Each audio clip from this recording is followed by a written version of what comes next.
नहीं जुड़े madam ma'am.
Is there any paper presenter for technical session two? Rajneesh sir is there. Is there any other paper presenter? आज कोई और अपना शोध पत्र पढ़ना चाहते हैं?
on the day 2 of this international conference. और इस कॉन्फ्रेंस के आज टेक्निकल सेशन 2 में हम बात करेंगे recent trends and future perspectives in green environment, education, social sciences and applied sciences के विषय पर। और आज इस टेक्निकल सेशन में इस सत्र में जुड़ने के लिए हमारे पास एक बहुत ही खास चेयरपर्सन हमारे बीच उपस्थित हैं। हमारे चेयरपर्सन हैं आज के डॉक्टर मांगूराम सर। सर को मंच पर बुलाने से पहले सर के बारे में कुछ बताना चाहूंगी। Doctor Manguram is the head department of accounting, faculty of commerce and management studies at Vyas University, Jaipur। जुड़ गए राणा जी। डॉक्टरेट के साथ ही सर एक क्वालिफाइड लॉयर भी हैं। सर टीचर इंचार्ज है डिपार्टमेंट रहे हैं department of commerce Motilal Nehru college university of Delhi में। Sir has also been the director of defence and strategic centre Vyas university. Sir के नाम पे अनगिनत पेपर्स क्रेडिटेड हैं और sir is the author of number of books on financial accounting, management accounting, GST. Also, sir is the life member of many professional bodies. हम लोग बहुत ही आज खुश हैं, बहुत ही खुशनसीब हैं कि सर हमारे बीच आज जुड़े हैं। तो मैं अनुरोध करती हूँ डॉक्टर मांगूराम सर से कि कृपया मंच पर अपना स्थान ग्रहण करें।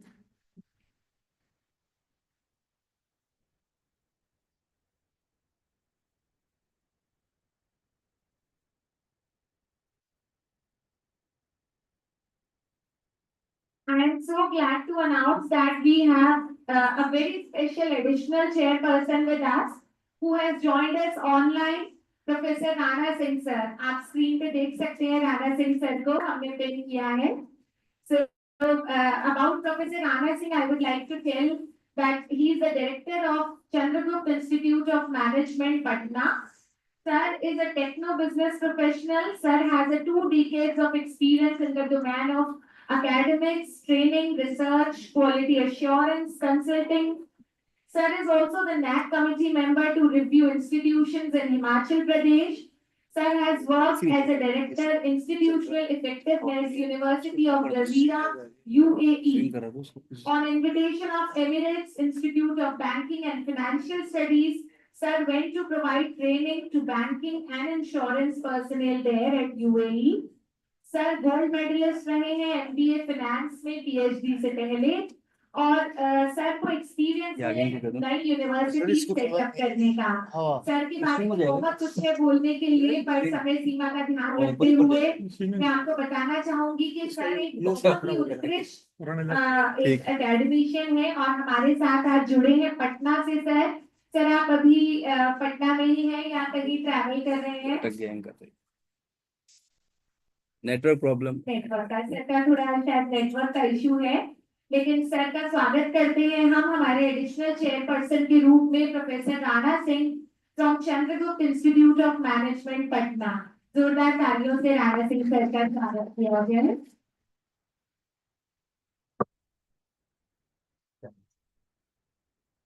ठीक है, कंटिन्यू करिए। अच्छा,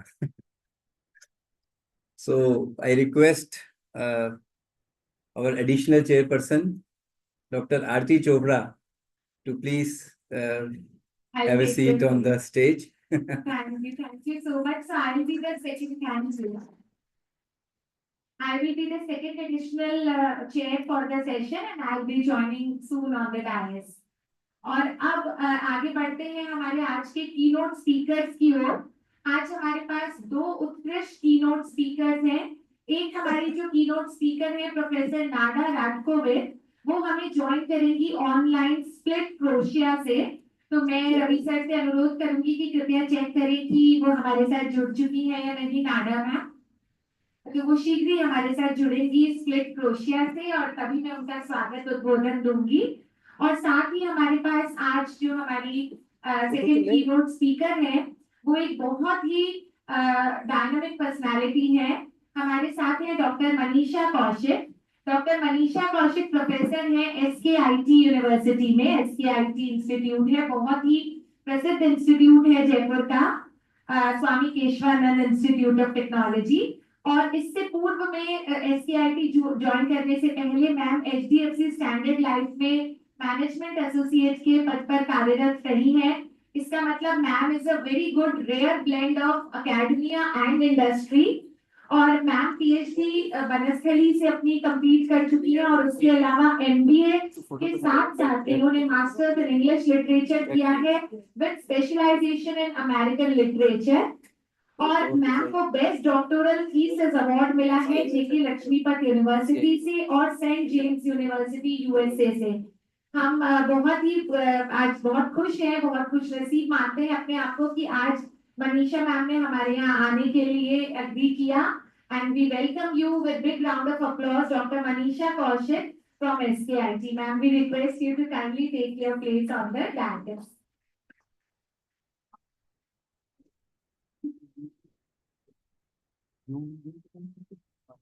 मैम के बारे में बताना चाहूंगी कि she has been an expert of handling college entrepreneurship cell that stood first in all India among all the E-cells. Ma'am has a proven record of training and placements. Ma'am has an exceptional proficiency in sales and marketing plan development, and she has written numerous papers and attended various conferences and workshops. So, ma'am, we welcome you. Now I would request Professor Ravikant Modi, Dean and Professor Nirwan University, Jaipur, General Secretary, Inspira Research Association, and Conference Organizing Secretary to kindly come forward and felicitate our Chairperson, Dr. Manguram, sir.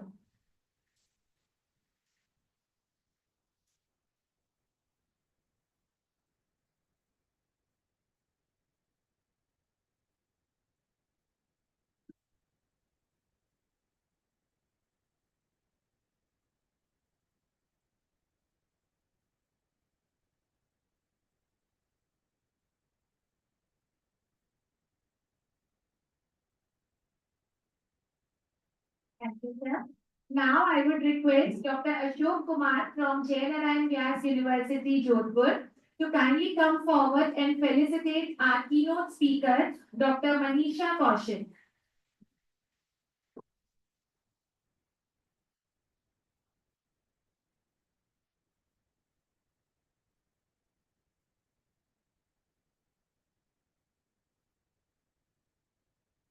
Sir मैं चाहूंगी कि आप रुके रहिए यहाँ पर मंच पर। Once again, I request Dr. Ashok Kumar to felicitate Dr. Aarti Chopra, our additional chairperson. Sandeep Mehta.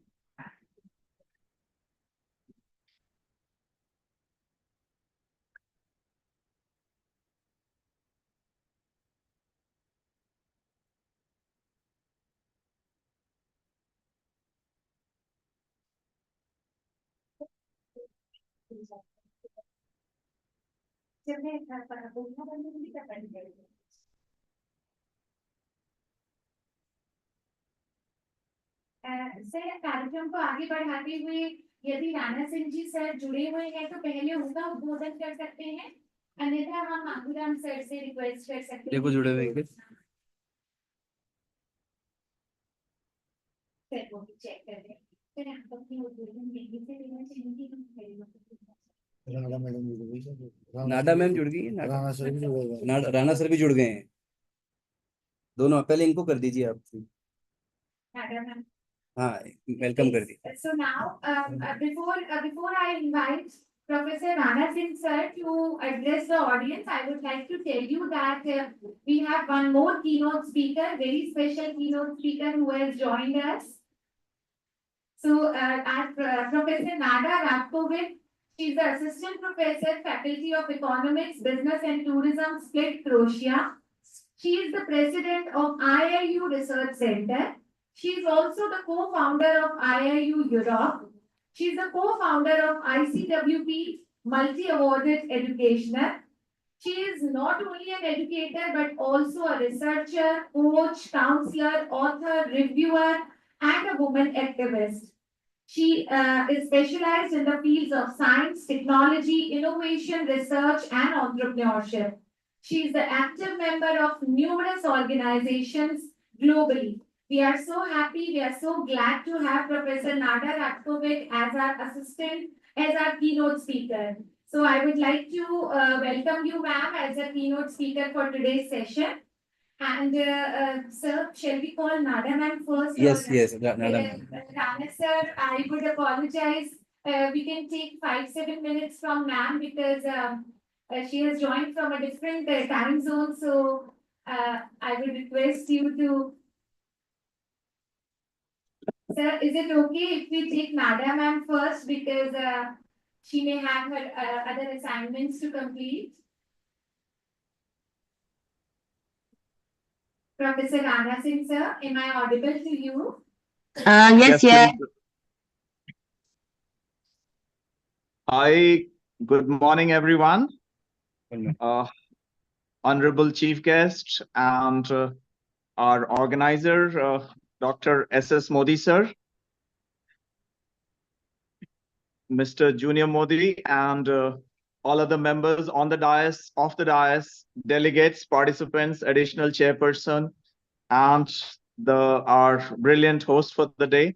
A very warm good morning to one and all. It's indeed a pleasure, privilege, honor, and delight to be part of this conference. And every time when I see the conference, it has started achieving new benchmarks of excellence.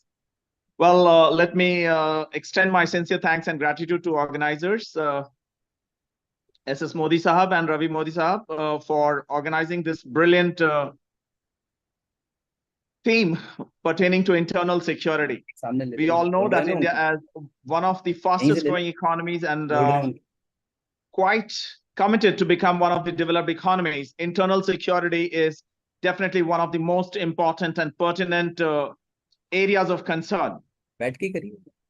I'm sure we all understand that internal security is becoming more and more challenging area for a developing country like India, because India has been connected to a lot of countries from the borders, considering China, Pakistan, Bangladesh, and other nearby countries.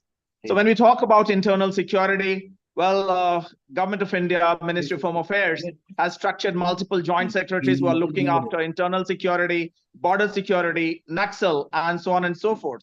When we talk about the major challenges contemporary to the theme, we understand the major challenges are pertaining to, when we talk about internal security, we talk about terrorism, insurgency, Naxalism, cyber threats, cyber security, communal violence, border management, and allied dimensions.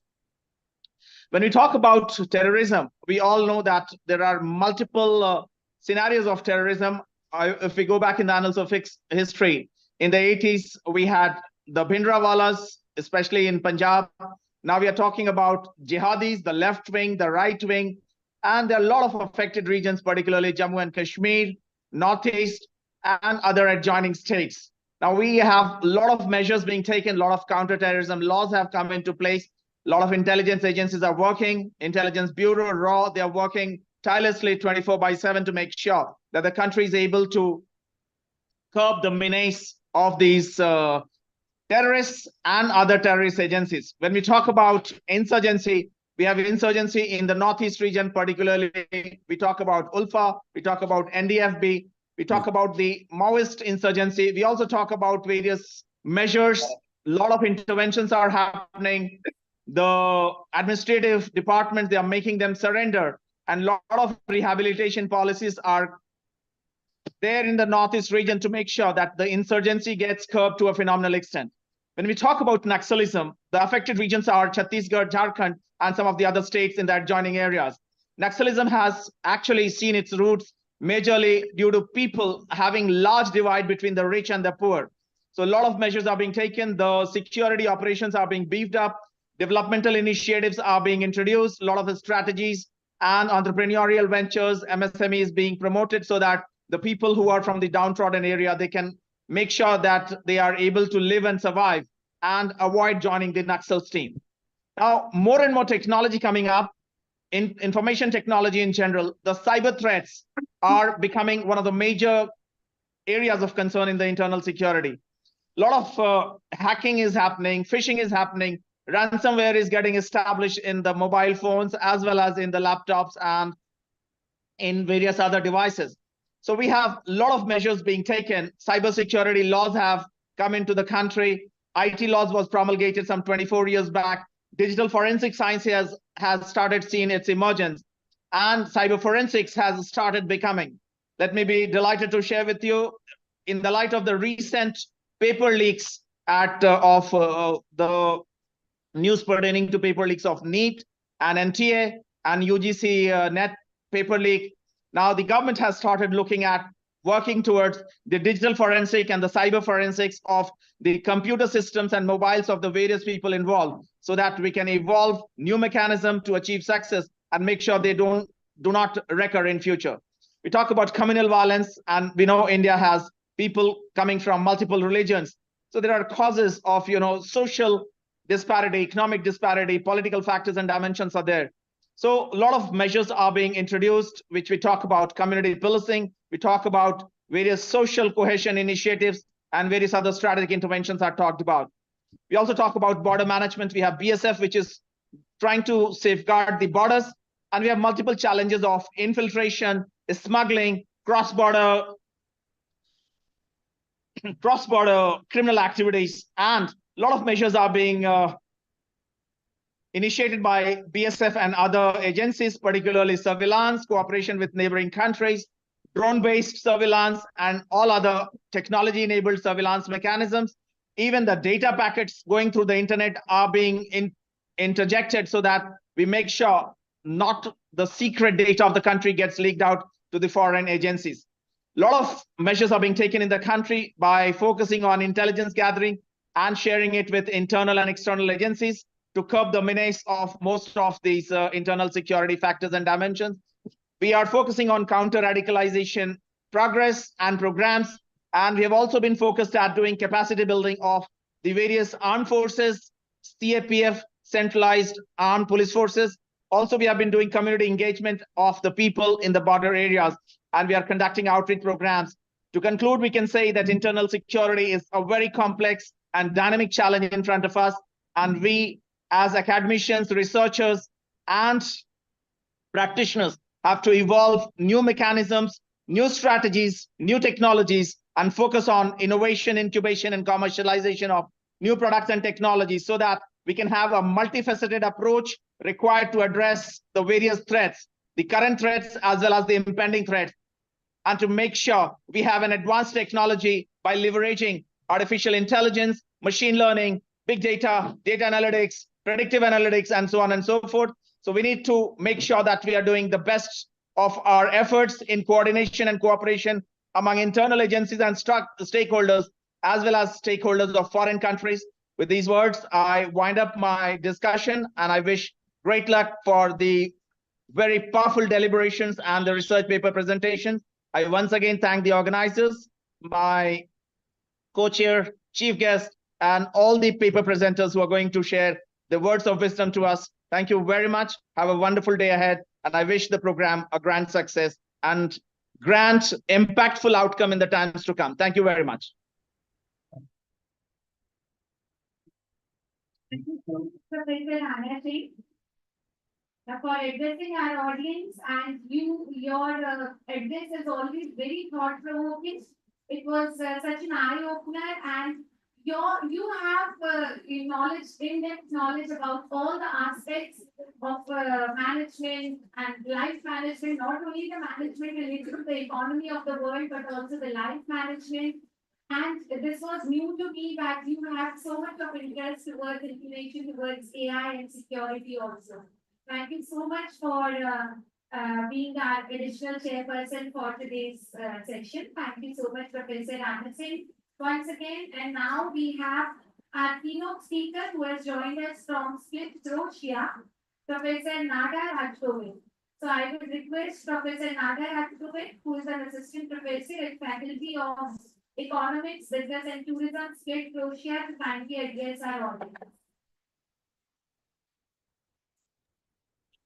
Warm greetings from Croatia. Very good morning. I'm honored and grateful to be here today on the international conference about a very crucial topic about India's international security, artificial intelligence, and future perspectives.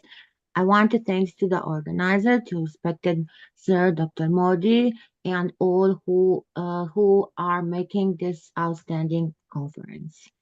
I will share my screen. I'm really I listen about this measures. I listen about at our chairperson, all talking about the internal security.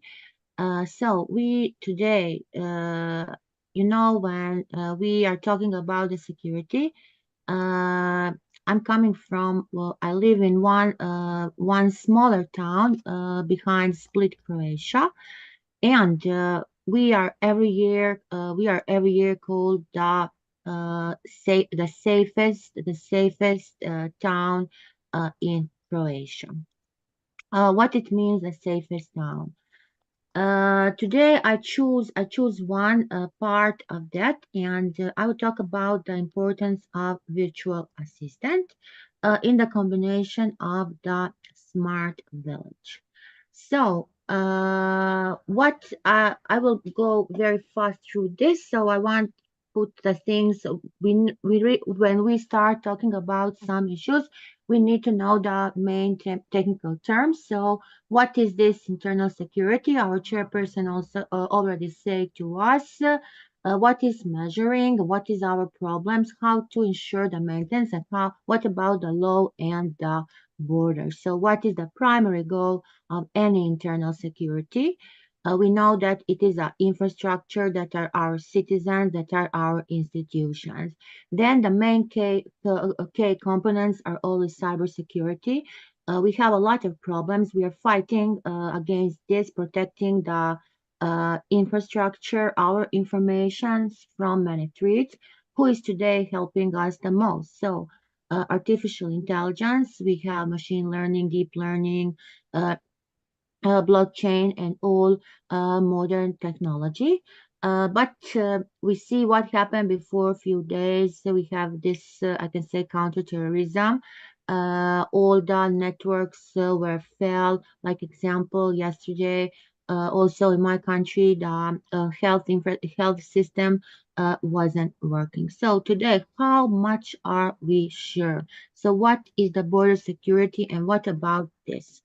We need to integrate the technology. Technology is already here integrated. We know that we have the drones, we have the biometrics. We know that in each one moment that someone is monitoring us, but the policies need to be more stronger.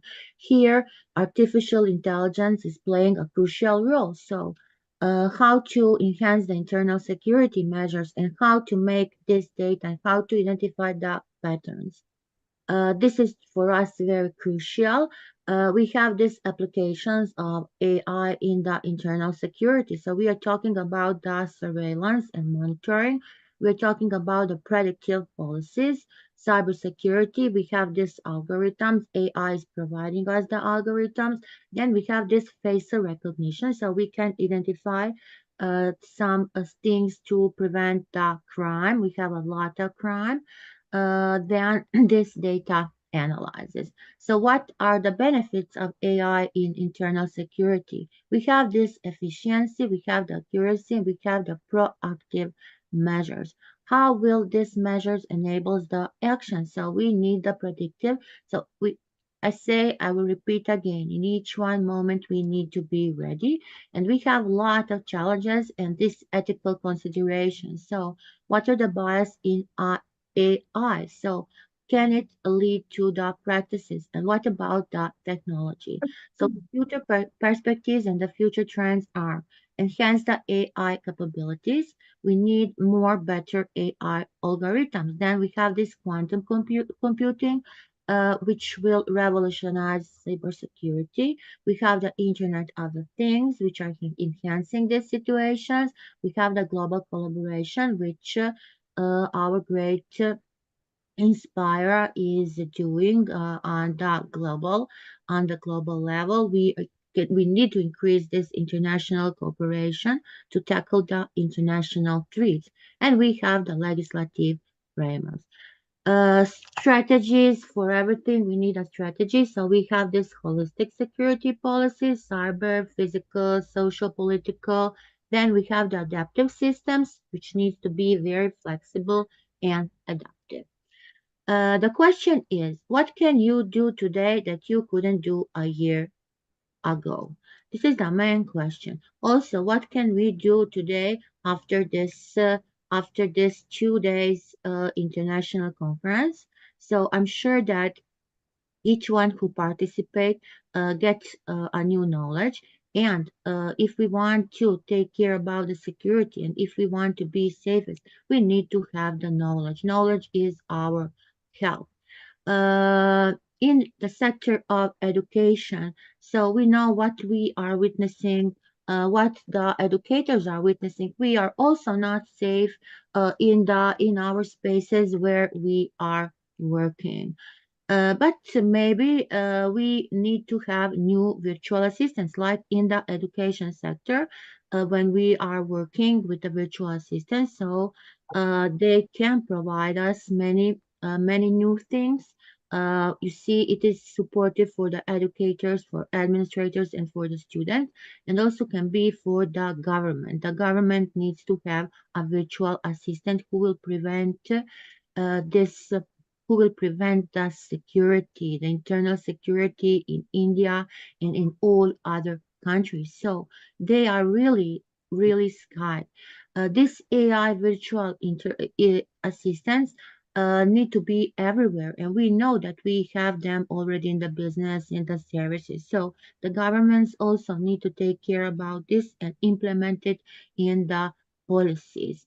It is great when we have a problem and we can contact the virtual assistant who needs to always be friendly with us with a smile, talking to us and saying the hello. What will be the benefits? The benefits will be we will have a better situation in the country, and also our education sector will be more secure with this assistance. So the main benefits are always in efficiency, improve the user experience, and drive innovation. We know when we are shopping online also, and when we are doing something, that we have the chatbots and that we have the virtual assistants. This is amazing because not only the SOS phone, mobile, we will have a virtual assistant who will be 24 hours available to us, who can operate, who can make this, who can provide us support and service. That is what we need. I'm comparing this with the education sector because I'm coming from the education sector.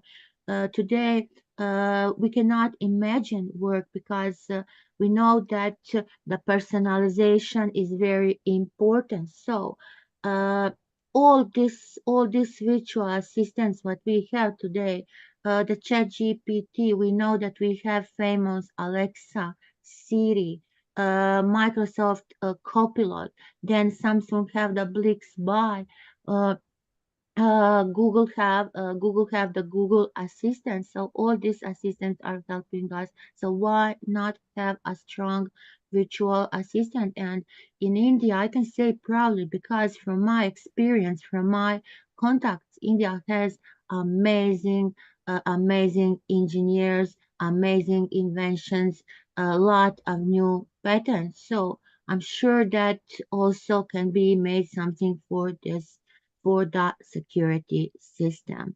Then we have this, we need to enhance this efficiency and productivity. What it means, automatization of the tasks. So working and doing these tasks, how to discover, like example, now it is summer, Croatia is a famous tourist country, and now she is also we need how to secure our homes. So what can do AI for our home? I will show that we can make we can have the smart doors, we can have how to when somebody comes near to our home, We can also have the cameras, different types of cameras, which will after recognize, like example, the burglars' faces. So automation and routine tasks, this need to be, they need to be repetitive, and they need to be here in this, and also managing all our things what we are doing. Then we need to have this quality. AI virtual assistants can give the quality. Doing this in different times. Then improving the user experience, personalization, I say, how to provide these personalized recommendations, responses, and solutions. Maybe Professor Nada needs something special for the personalization. Then we can have this multilingual support, because it needs to be on the different languages. Uh, Analyzing our data and driving the innovation and insights, so we can improve the products, we can improve the services, we can improve the customer services. For this, if we want to be high developed, we need a continuous learning. Continuous learning is very important. You see here, like example, in Europe, we have this STEM discovery campaigns. We have the code week, so you don't need to be a programmer, but you will learn how to code. You will learn how to make new innovations, how to make chatbots and other things, and how to integrate other technologies. Today, we need to integrate the Internet of Things, the CRM systems, and other platforms. And all this assistance needs to provide this. Uh, we have best practices, so we need first to define we need to define the objectives, and we need to use these cases. So virtual assistant will help us. It needs to have a user-centric design. Then we need to ensure the security. So how to ensure the security? We एक can बाकी दो implement तीन जाती है ना, तीनों में से इनके दोनों के एक Okay, we can handle this. So doing this and improving this integration with the human support. So these hybrids can ensure this and receive the support. Monitor the performances. So we need to experience the virtual. Here I put like example for the entrepreneurship. It can play a crucial role for all. So we can have only our mobile. Our mobile is only necessary. Then if we want to protect our entrepreneurs, we have a lot of entrepreneurs. So they need to have this. We need to make a business plan development. We make this mentorship. We do the networking. So personalized learning paths are very important. We can adapt the learning, we can focus on the content, and we can ensure the learners to engage this level. We have this research aggregation to, again, we need to have access to the database. So this is important for the market research, for financial data, for all the case studies we have, for the trends which are happening in our industry, for the projects, for all the projects, not only for the in entrepreneurship. So how to understand this different aspect, how to make a business plan. So governments and the policies need to have a great plan and involving the financial plan, the marketing plan, everything, and almost the cybersecurity involving the artificial intelligence. So we have these virtual mentors, which cannot, I put like students, but it can be used anywhere. It can be multitasking. So when we learn how to make one, and this is the job of the future. This is the job of the future. So we can have these objectives. You see, like example here, seen is famous bar, the traditional game called Icisaifp. And now we know that in my town, in August, in the first Sunday at August, we will have a lot of guests. So how to be sure to protect all the guests who are coming here. कौन सा है? Let us move here in one part. I want to move to this other part. So we can use the chatbot.com. So when we have an idea, we need to move with this idea to realization. How to use the tool chatbot. We can add a new project. Like example, the new project can be the internal security of India. You see here, we are adding a chatbot, and chatbot can make this. We can sign like assistant. We can deliver this. We can lead this. But what is here? The free. We need to. The free option is not taking long, so we need to have a pay version of the chatbot. So we can set chatbot for anything. What we are doing. We first confirm and make a blank bot.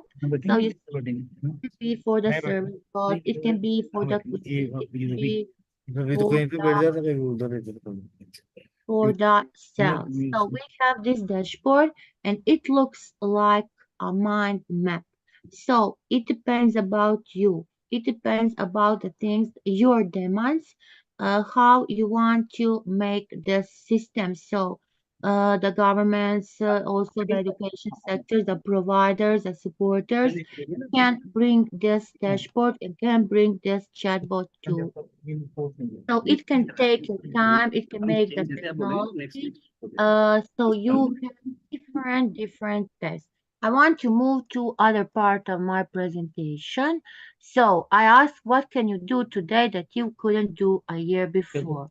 Virtual assistants can help the environment. India today has a lot of problems with the climate changes like other countries. Then we can have this innovations. I come for this innovation. India needs more startup villages. Startup villages where will be more innovation, where will be people and where they will live on the more secure way. So what is the meaning of the smart village? You see, Professor Nada in Croatia has her village. All,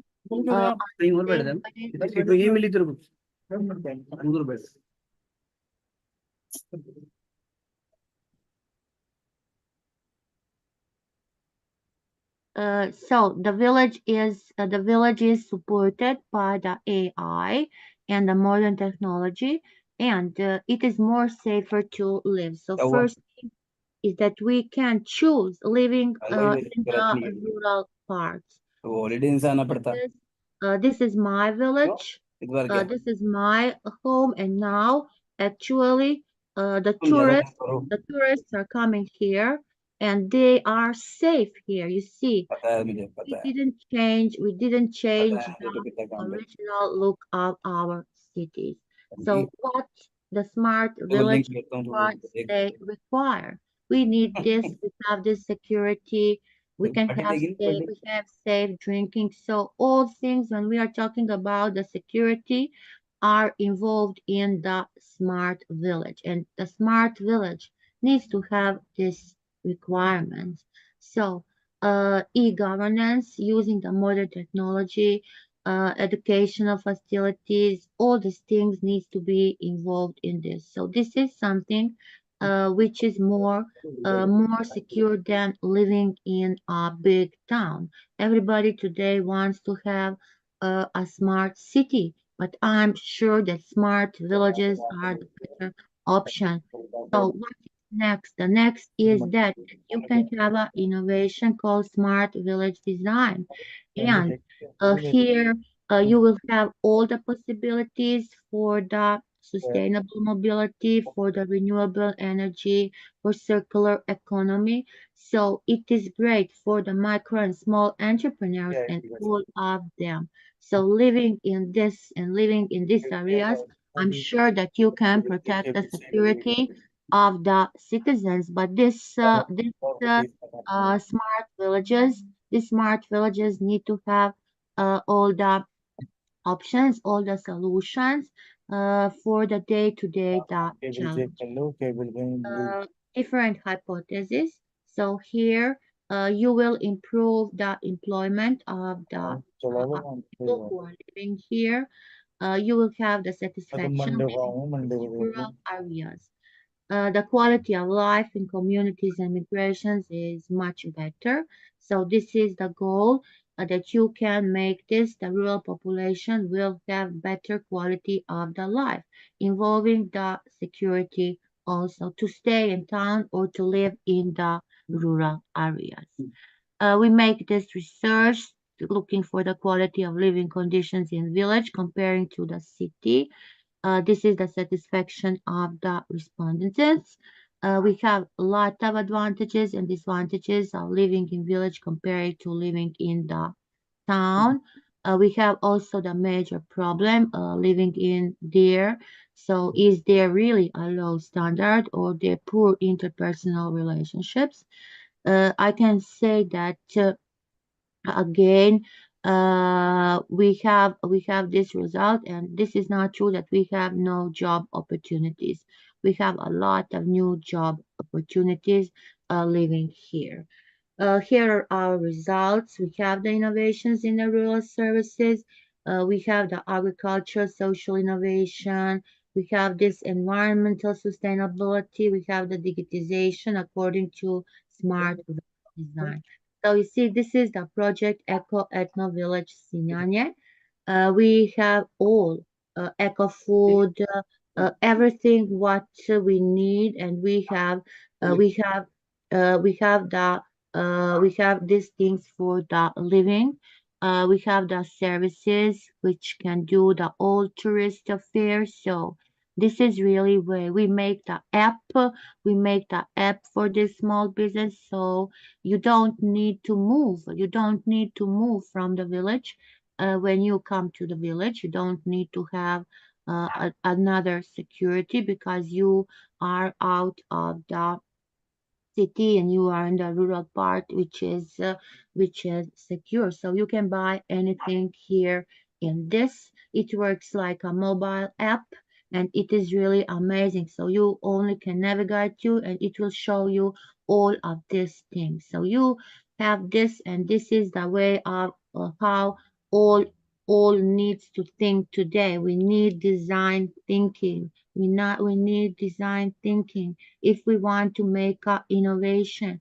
We need a prototype. We need a prototype which we will test and implement in the things. Then we have this idea next. This idea is coming from a paper Neuron. So artificial intelligence and the neural network can best explain using this simple neuron. We have the simple neuron. So you see how we are, where is the entrace and where we are getting out from the neuron. Here, this is, we have three heights. We can make the sum, so the net is biased with the heights of the things what we are trying. So it is very simple. It is very simple, thankful to the artificial intelligence. We have the activation function here. So we can upgrade this multi-layer. We have these layers which are input, output, and hidden. So the architecture will give you and you will make this network. So we need a facial recognition system. So what I say to my guests when they come in my village and they will be there. So we need this face recognition system. So Q-stick lens camera can be used to build a face recognition function. So we like our biological characteristics or the body, the face is unique and it is difficult to copy. So we will catch anyone who will come there and protect our guests. So The camera collects images and videos of the faces, and they are automatically tracked. So what is the activity? We have this activity, and this is the outcome. After the activity, we practice this on the students. Professor Nada is doing this with her students. So we explain it in this whose when camera works. We learn how the face is looking from different angles. We make this face recognition. So these are the activity for that task. We make this, we use this start, and we have this electrical carriage with the high voltage usage. Activity flow tasks, this is how they are practicing. So if we today work on this way with our students, so today you don't need to be, you can be from any field, but you need to be multidisciplinary. And it depends about you. How will you invest in your knowledge, and how will you present it, and how will you share your knowledge? So these are the activity flow tests. You see how the students are doing, how they are working on this face recognition. So smart cities can bring you the improvement what you need, involving all things what the smart city and the slide पे have. यहाँ I पे want to come to my यहाँ पे जब cursor लेके जाएंगे तो यहाँ पे ये ऑडियो conclusion is ऑडियो होता the है ना next that वो we लाइन can आप do दिखा दो this. We need दिखाता to हूँ learn and grow together. Thank you. Thank you for your attention. Professor Nada can talk till tomorrow. So I think that बीच में मत करो यार, वो स्क्रीन पे दिखता है.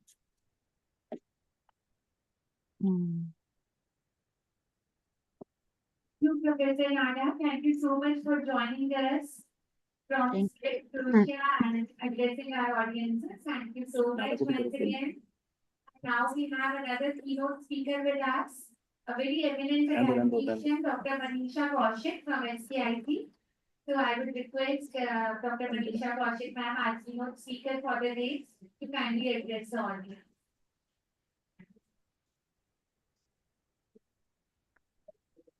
Should I address from here? Yes, no problem. Good morning to one and all present here. I thank the organizers of this international conference on internal security, artificial intelligence, and future perspectives. Professor S.S. Modi, sir, and all the organizers of this international conference. Our other two speakers have already highlighted a lot on internal security, role of artificial intelligence, and other things. This technical session is named as Recent Trends and Future Perspectives in Green Environment, Education, Social Sciences, and Applied Science. So I will take your perspective on these four things. So what are, of course, in relation with the theme of this international conference, which is a very, very wonderful internal security. So when we talk about recent trends and future perspectives in green environment, so what needs to be addressed? A lot of things are being talked about of green environment, and an article I read a few days back in World Economic Forum that talks about major positive investments. So when we talk about sustainable development goals, a lot of importance is being laid on nature positive investments. So what are nature positive investments? Nature positive investments are the ones which are focusing on ending the supply chain.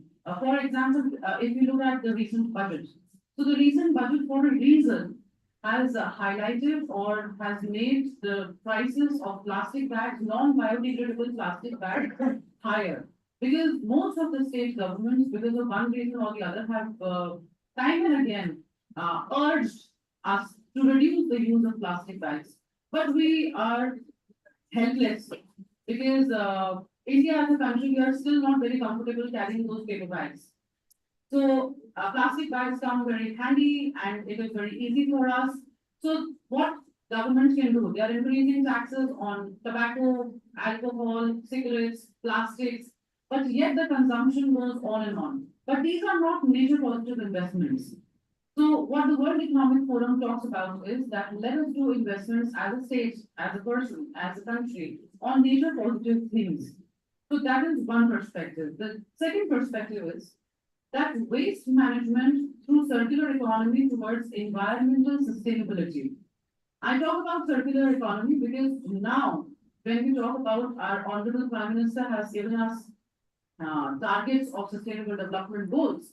And every school, college, university, and of course, governmental institutions as well, they are given targets of achieving certain sustainable development goals every year. And when we have to present the report at the end of the year, we see that it is just paperwork, and in actuality, we are not achieving some very happy stories.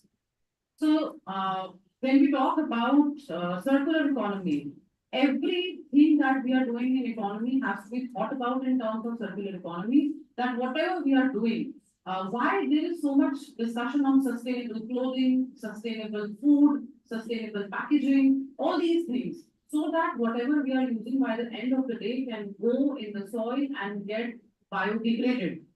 Right? We all know this, we have been studying this since class 5 maybe, but unable to practice it. So my role today as one of the keynote speakers is to open our eyes once again.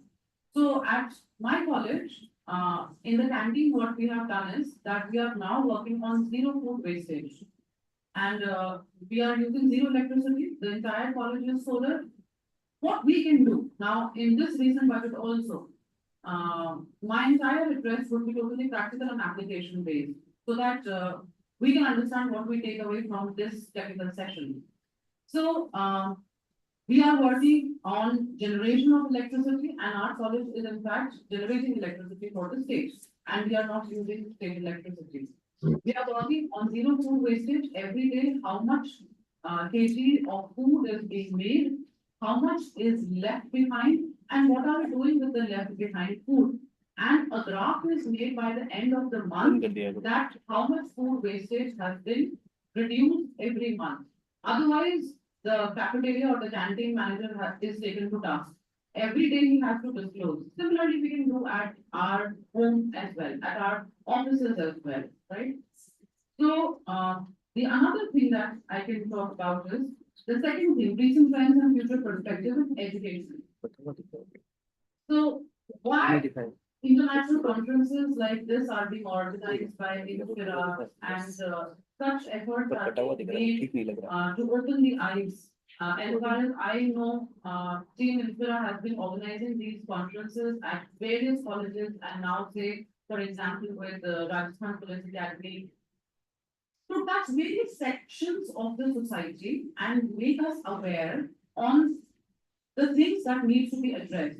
So I think Inspira has done this very wonderful initiative of doing this international conference on internal security, artificial intelligence, and future perspectives. So one of the speakers, Rana ji, discussed on the role of cyber forensics in terms of paper leaks. So all of us are worried about that next morning when we read the newspapers, what is the new thing that we are going to read on paper leaks. And every paper that we talk about, NEET, grade 1, grade 2, any paper you talk about, JEE paper is also leaked. Every paper has become a problem. So what can be the future perspectives in education? So role of teachers needs to be increased. When we talk about curriculum outcomes, how curriculum outcomes can be achieved at a greater pace. When you look at the mark sheet of your kids, so there is now a new set of mark sheets that are coming that mentions course outcomes. Say, for example, English, Maths, Social Studies. And then we mention that whatever marks your child has got in front of those course outcomes, that how much of that has been achieved. And we are very happy to see that everything your child has achieved. But is that true? That had that been true, we would not have been discussing biodegradable and non-biodegradable at this stage now, because we all know it since decades now. So the education system, not to criticize about the education system, because we have been producing intellectuals for centuries and spread around the world. So our we are not criticizing the education system, but the role of teachers. The inadequacy of teachers in the colleges. The teacher talk ratio needs to be increased. Okay, our honorable Prime Minister has taken a very important initiative of introducing the new education policy. But how much of the new education policy is being implemented and how much of what of the new education policy is coming out of it? That needs to be talked about. So what I emphasize here is that we need to have more inclusive, more equitable, safe and healthy schools and colleges. Again, the newspaper is full of reports of countries like Australia, where Indians are being attacked, and various other countries. For what we are still sitting here at Rajasthan Police Academy auditorium, let us give it a thought that why Indians are being attacked at such countries. What is the reason? Are they insecure of our intellectual capital? Are they insecure that a little student is coming to Australia and the person should not get benefited out of it? Because it cannot be the case that why are we not hearing that a Chinese student or a Nepali student or any other student is being attacked? So why are we hearing news and we are very insecure of sending our children to certain countries? Because we also understand that which countries are friendly towards, education friendly towards Indians and which are not. So why this thought has now come up to us? It is also a threat to the security. So education as a whole needs to feel safe. Now there are trackers introduced even in the vehicles. This is a very small example that we are sharing. Why there is a need of security apps? The need for security apps is because we are insecure, we are uncertain of where our child is going and returning on time or not. So such applications, the use of such applications, the use of artificial intelligence and IoT needs to be increased. That if a person presses a button at the security app that calls for help in terms of security, urgent basic security must be provided, safety must be provided to a student. Because if your child is thousands of kilometers away in X country, so that needs to be addressed with equal importance as well. Now we talk about digital learning and transformation. Seminars, international conferences such as these are an example of hybrid mode learning model organizing four stuff, rather that we need to learn newer ways of acquiring knowledge.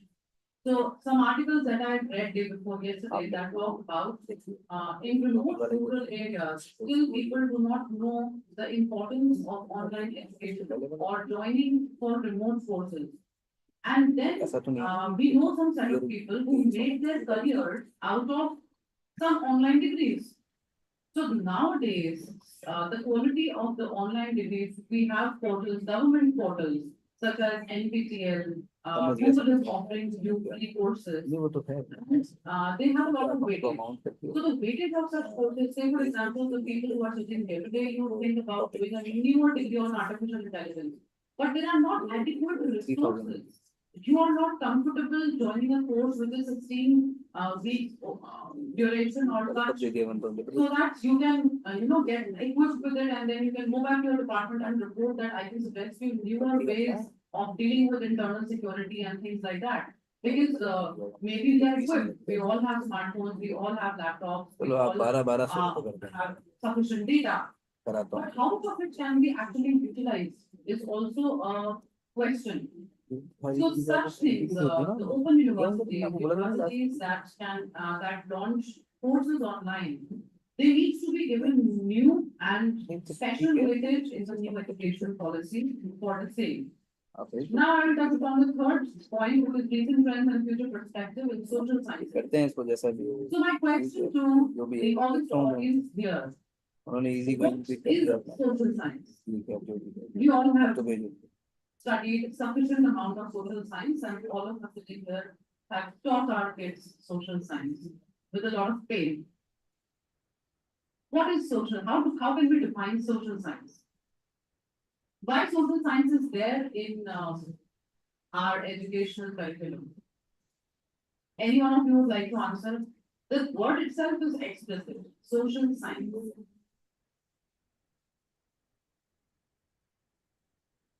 understanding of human behavior. Anyone wants to answer? So, The science makes us better in between. I feel that so when we study social science, it makes us a better human being. Like how to be comfortable in society and how others to be comfortable with us. So it makes us a better person, better citizen. This is what. That's why we study humanities of social sciences. I feel. absolutely, sir. Absolutely. Very wonderfully put. Huge round of applause for Sir. So social science basically is study internal perspectives of human behavior. It is not just about soil or environment and atmospheric pressure. So it is about the basic objective of studying social sciences, getting intricate understanding of human behavior. So when we talk about crime, when we talk about internal security, and when we see the current series, maybe they are entertaining, but it is very alarming. The kind of violence that we are exposed to on the OTT, it is in fact teaching you newer ways of committing crime. So that is psychologists who go to the jails to study criminals. What do they understand out of their behavior? That there is some problem in their behavior. A bit of anger. In a bit of anger, a person does robbery. In a bit of anger, person does kidnapping or murder. And then the person repents also. A person who is criminal is also natural, normal human being like you and me. But he couldn't control his anger for those 10 minutes. Hence, a criminal for life. And some people deliberately think of committing a crime. So this is social studies all about. That we need to understand human behavior. Also, when we are sitting at Rajasthan Police Academy, let us also understand that criminals are also human beings. We need to understand that is why there are newer and newer rules of their security, the quality of food, education that they are exposed to, and let us, in fact, be more generous towards understanding human behavior, as each and every individual is a unique individual, right? The last topic, recent crime perspective and applied science. आपका नाम और So there is a huge role of IoT. A lot of people, my former speakers, they have discussed the role of cyber forensics and IoT and everything. So how can applied sciences contribute towards India's internal security? Of course, artificial intelligence. It is a fashionable term, artificial intelligence, but we do not understand the application of artificial intelligence in India's internal security. So when I talk about apps, every kid after class 10, they learn coding and their favorite thing is to develop an app. Some apps become very successful, the others die down. But what is important is that how the role of artificial intelligence can be captured for strengthening India's internal security. We can have better apps, we can have better applications that can track, as they say in the movies and the series, that police to crime ki baat hi pahunchti hai. We can develop some apps, high-tech engineers can be hired by the Indian security system that can develop apps that can reduce crime as a whole. So when we understand that every election manifesto talks about crime, that crime has increased, crime has never, no state can produce a report which can say that in the last 5 years, they reduced the crime. Whether the government is of X party or Y party. What is the reason? The reason is that we are lacking in our internal security system. What can go on to strengthen the security system is the role of artificial intelligence, various applications. And for example, if you travel through cabs, so there is an SOS button. So as soon as you press the SOS button, the call goes to the service provider, and the service provider calls the driver, and therefore these cabs are so safe. Otherwise, you think that such services in India, a huge amount of crime can be done by these cab drivers as well. Why there is no crimes? Because they know that they are constantly under scanner. Countries where there is less crime, that those countries are the ones where they know, when we talk about places like Dubai, they know that the entire city is under the eyes of camera installed by the government. Why do we now stop at red lights? Whether the camera is working or not, we do not know. But we know that a challan will come to our house if we cross the red light. So such measures is taken by the government, and there was a time when we were receiving challans at home.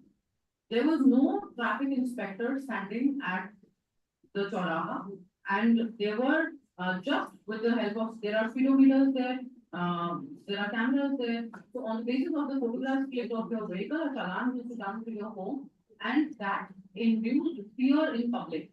And therefore, people started following the norms of standing at the red lights. This is a very small example. Such measures must be taken by the government when we have such a huge budget for security, especially India as a country has very strengthened budget for security.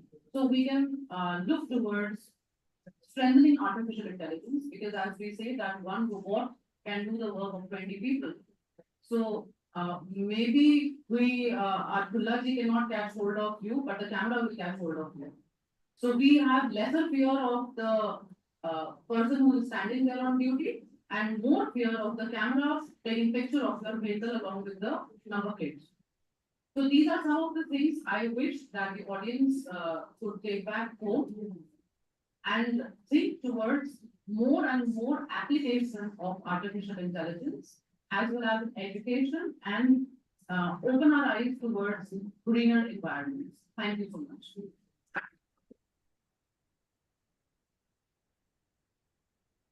And that was indeed very, very interesting, and everything you were talking about, with every sentence Dr. Manisha talked, I was getting a second opinion, not second opinion, rather I was second her thoughts. And so beautifully she has kept all the aspects which are related with today's speech. And ma'am, when you were talking, I was also writing something which was coming to my mind, that small steps which we can take as a person, as a layman. So you were telling that what small steps as a part of the institution we can take, as you talked about your canteen person. So I'm thinking that at home also we can take few steps. For example, these days I'm reading a lot about getting minimalistic, and somehow Indian culture is very rich, but somehow this richness gives us a lot of feeling or a pressure to spend a lot of money on the things which are not important, which are not necessary. Currently, we have seen a wedding ceremony where some, big gharana, big business gharana of India, they can spend almost 4,000 crores rupees on a single wedding.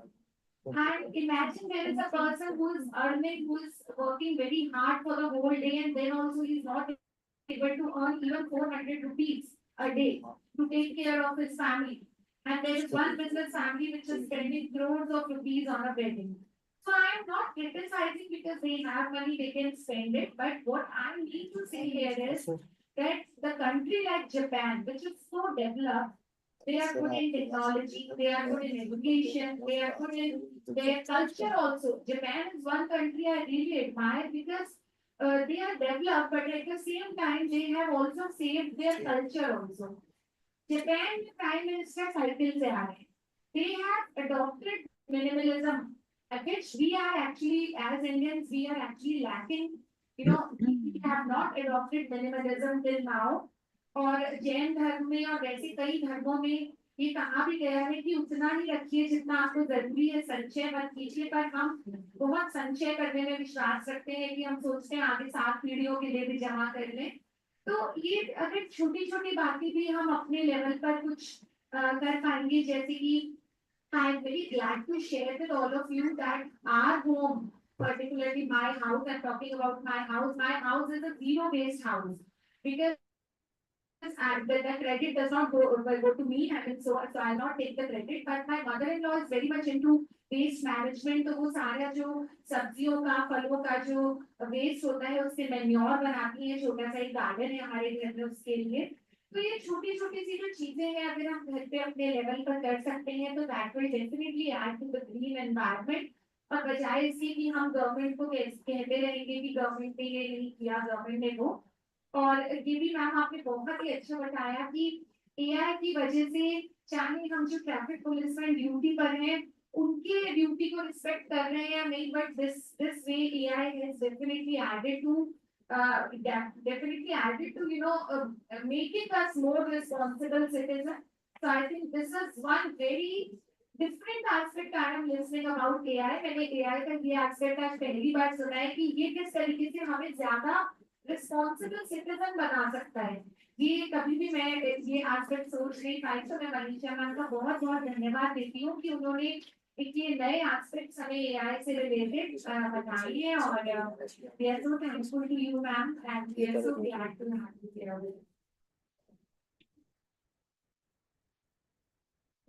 हमें chairman sir doctor Madhuram sir की आज्ञा से paper presenters sir पहले लें या पहले Professor Manguramji, can we take some presenters from online?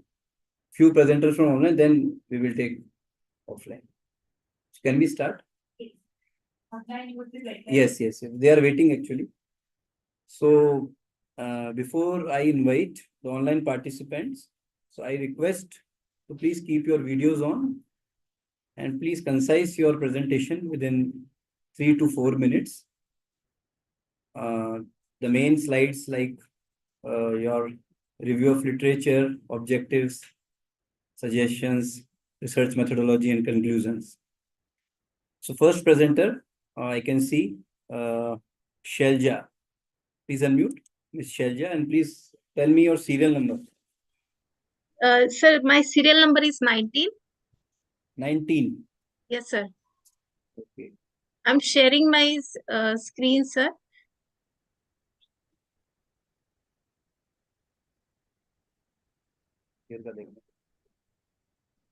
Yes, sir. May I start, sir? But your screen is not visible. Have you shared? Your screen is not visible. Now, sir, is it fine? No, your screen is not visible. You can do oral presentation. No problem. Okay, sir. You can. Okay. So this is innovation in bamboo material based on construction for sustainable housing. The need for alternative building material that are eco-friendly, sustainable, affordable, and socially acceptable building material, as well as the environmental and health risk they pose. This is in addition to the negative effects of massive forest resource exploitation for construction. The purpose of this study is to determine whether novel bamboo building materials can be used and accepted in residential construction. In this study, the bamboo building material, eco-friendly, sustainable material, bamboo composites, and green building I studied. And in this, that the bamboo species that are found in India are diverse and include both and herbaceous bamboo as well as bamboo allies. More than half of all the bamboo species that are available in India are found in the northeast region. Due to quick advancement in building material procurement, there is boom in civil engineering and construction activity. Due to lack of sustainable pollution and lack of material, this has created numerous issues. Then the bamboo the bamboo villages is reliant on bamboo for their livelihood and is located near to the forest. The variety of climatic zones in the nation has led to a wide range of bamboo materials bamboo building materials and bamboo species. Like northeastern states, bamboo is widely accessible, and in these states, people here build with local resources to the greatest degree possible, because accessibility is still major issue. Bamboo is main building material for dwelling in the Mizo and Adi Galong tribes. Sometimes even the thatch is constructed from bamboo leaves. Then with that in this that there are numerous instances of homes over 70 to 80 years old that are still in functional shape, like in rural areas of South India, bamboo has employed for roof structure, wattle and daub walls, and composite mud plastering.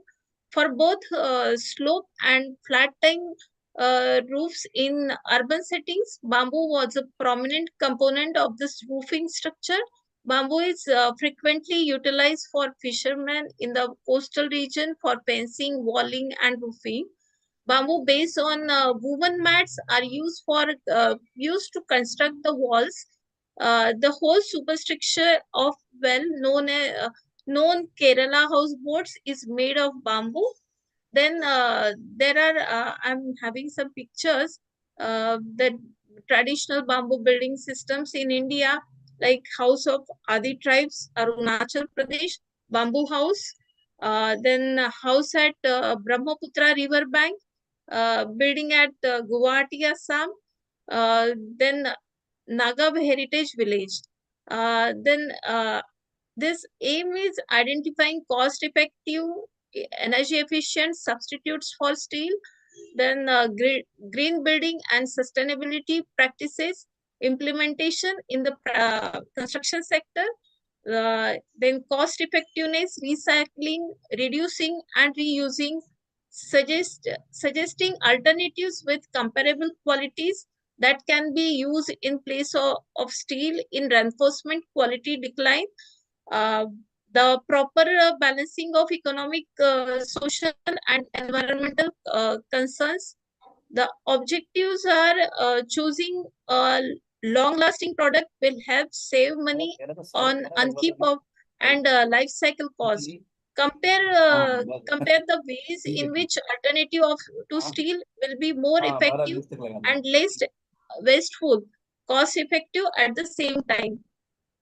Then its scope and limitations are like bamboo must be raised up to certain level technically for it to be considered adequate for bamboo structures to become asset. They must be constructed from strong and structurally sound material.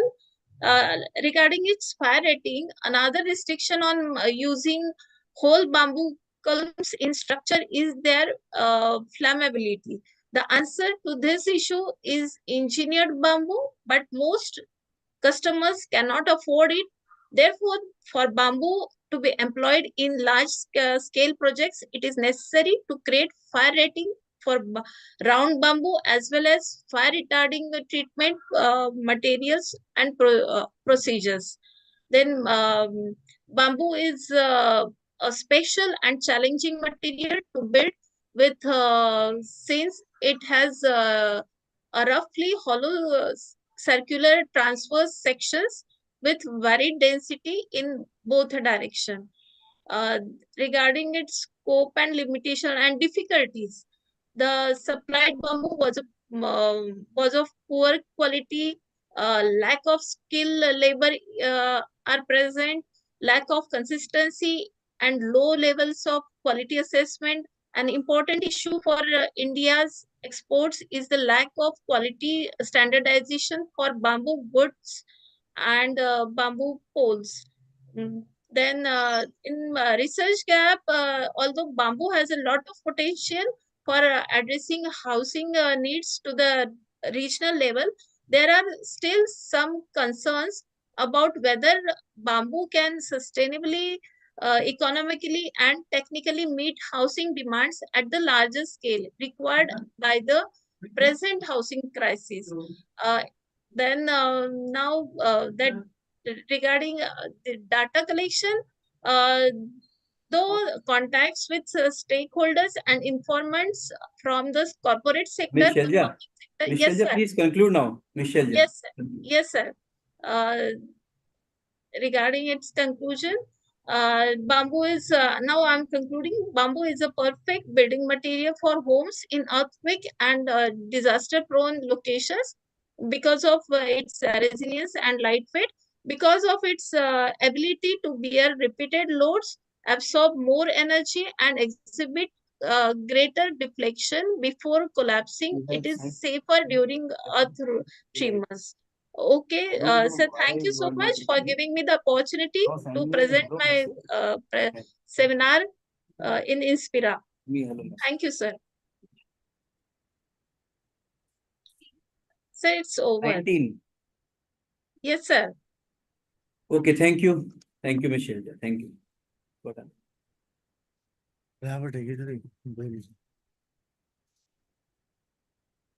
Thank you. So, Dr. Nitesh Tyagi, please unmute and please tell me your serial number. What is your serial number? Good morning, sir. This is 22 serial number. 22. Okay, you can start. Sir, there is a disabled participant for the screen sharing. मतलब host is Just a disabled. minute. Bola tha Yeah. yaar. Now you can share.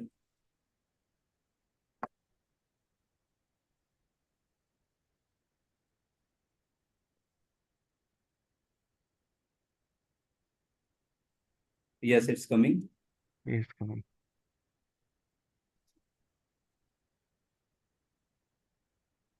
Yeah, now you can start. Yeah. Yes. Good morning, one and all. Myself, Dr. Nitesh Tyagi. I am an associate professor in oral medicine and radiology in Rajasthan Dental College, which is affiliated with Nirwan University. And currently, I am pursuing my PhD also. In the same topic, that is variation in anatomical landmarks in cone beam CT scan. So these are my contents. Now, why that is needed? Because as we all know, this is the latest invention using we are quite a few years back. That is cone beam CT scan. That is limited to only our oral cavity. It is not used for the whole body now. So the major advantage is we have a very less radiation and low cost. So we can see all the landmarks, which is very important for our dental implant placement or any other surgeries, which is required in the mandible, that is the lower jaw. So that's why, and nowadays today the oral implants, that is we are quite frequently using for fixing the all teeth in the jaw, and that requires a surgery which is a blind procedure. We can plan it in the same CT scan to avoid any further complication like neurovascular or bleeding problem. So we can evaluate the landmarks in the scans to save the patients all important landmarks. So this is my research questions. I did the pilot study in this. What is the prevalence of anatomical landmarks in Rajasthan population and the linear measurements? So this is my hypothesis that alternative significance difference will be observed in anatomic landmarks and the linear measurements. And null hypothesis, there is no significant difference will be observed in the anatomic landmarks and linear measurements. So these are the research guests. Now, what is the need of study? So we have very important landmarks in the mandible, that is lingual foramen, which is a very important artery that is called a lingual artery, and that is very much pressure is there when we are doing all the surgery. So we should know where this foramens are situated. And the second one is the incisive canal and the foramen, anterior foramen, which is a neurovascular bundle present in that. So these all foramen are important because they have a nerve supplies traveling around them. So my study aim was to evaluate the variation in the maxillomandibular region. So my objectives was to find out the prevalence and the distance of anatomical landmarks and where are there in the various age groups, males and females, dentition group and right and left side. So material methods are this a descriptive type of observation study. First I did the pilot project in this. So we have selected a 60 sample size, which includes all the mandible and the patient who are undergo regular scans and for all the clinical conditions. So inclusion criteria that includes all the patient age group between 20 to 60 years, and they are native of Rajasthan. So exclusion criteria, and for the we have selected 500 all samples. Out of that, I studied only 60 just to see the in the pilot project. So exclusion criteria: patient who had all this kind of disease were excluded, and ethical after the ethical clearance, all this we have planned. So patient was evaluated in the CT scan, and we go all the with the scan. So the advantage of this, we got all this in the 3D type. So we evaluate all the landmarks in the 3D sketch, all the maxilla, mandible, and all three planes like sagittal plane. And these are the criteria where we have fixed criteria. And in this, continuous variables are summarized in the mean and standard deviation. And unpaid t-test, ANOVA test, and past hockey test was used. And p-value of less than 0.05 as a taken as a significant value. So we find out in this pilot project that this incisive foramen and mental foramen from the lower border of mandible was significant, and the distance in the alveolar crest in the dentate, like this, the patient is present with the dentition or without dentition, was found significant. So in the conclusion, these scans are very helpful to avoid unnecessary complications, and other variations like all we needed in the further evaluation, like the diameter and the length of the foramina, distance from buccal and lingual area. So because the 3D scan, so this should be considered while undertaking any invasive procedure to prevent all this vital structure to save the patients, all the vital structures. Thank you, sir.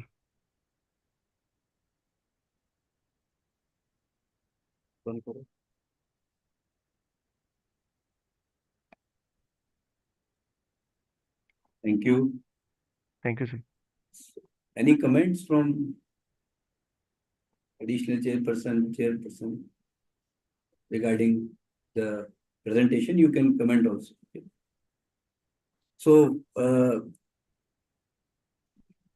please, once again, I request you who is ready for the presentation, please switch on your video.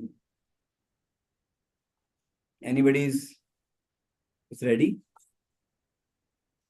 Dr. Neeraj Patel, please unmute if you want to give your presentation. Neeraj Patel. Yes, sir. Yeah.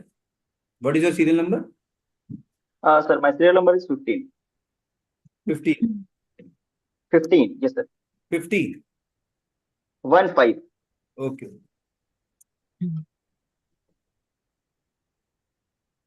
Please start. Thank you, sir. A very good morning to all of you. Myself, Neeraj Patel. I am from Department of Architecture, NIT Patna. And thank you for giving me opportunity to be a part of this. Actually, my topic is the assessing quality of urban life. Mr. Neeraj, you are not visible. Yes, we don't see him. Can you please switch on your video? Yeah, now it's visible. Please start. Yes, sir. So my topic is assessing quality of urban life, methodology used for assessment of the quality of urban life. So before understanding the methodology, first we have to understand what is quality of life. Whether it can be defined as the satisfaction that a person receives from surrounding human and physical condition is termed as quality of life. And when we are specific to the urban factors, it is called as the quality of urban life. So the factors which affect the quality of urban life are the quality of environment, financial well-being, belongings, personal safety, work, emotional well-being, social relationship, health, and quality of environments. So some organizations, some international organizations who are working on the assessment of the quality of urban life, like UN Habitat, World Bank, UCLG, IRFC, and so many others are also there. And some Indian agencies who are also considering taking part in the development of urban areas and for betterment of the good quality of living standard is MOHUA, Smart City Mission, NIUA, CUSC, IGBC, and so on. So the methodology, some methodology which are the World Health Organization quality of urban life 100, interactive model, monocell, most livable city index, global livable city index, subjective assessment of urban quality of life indices, urban landscape quality index, quality of life multiple criteria evaluation method, and urban quality of life assessment of Indian cities, etc. But most of the methodology which consider the parameters are objective and some are subjective. But not a single or even very few of them are considering both, which describes the most of the areas to assess the quality of urban life. And each methodology has their own limitations as parameters and indicators, and very less reliable method, that is which are considering the objective parameters only, and which are not considering the demographical factors. Therefore, it is very much important to develop a methodology which is applicable for most of the urban regions, and it helps in the development of urban policies for their urban development. Thank you. Thank you.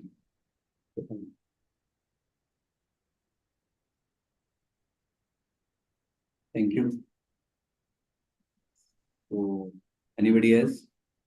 Can we take offline presenter? No?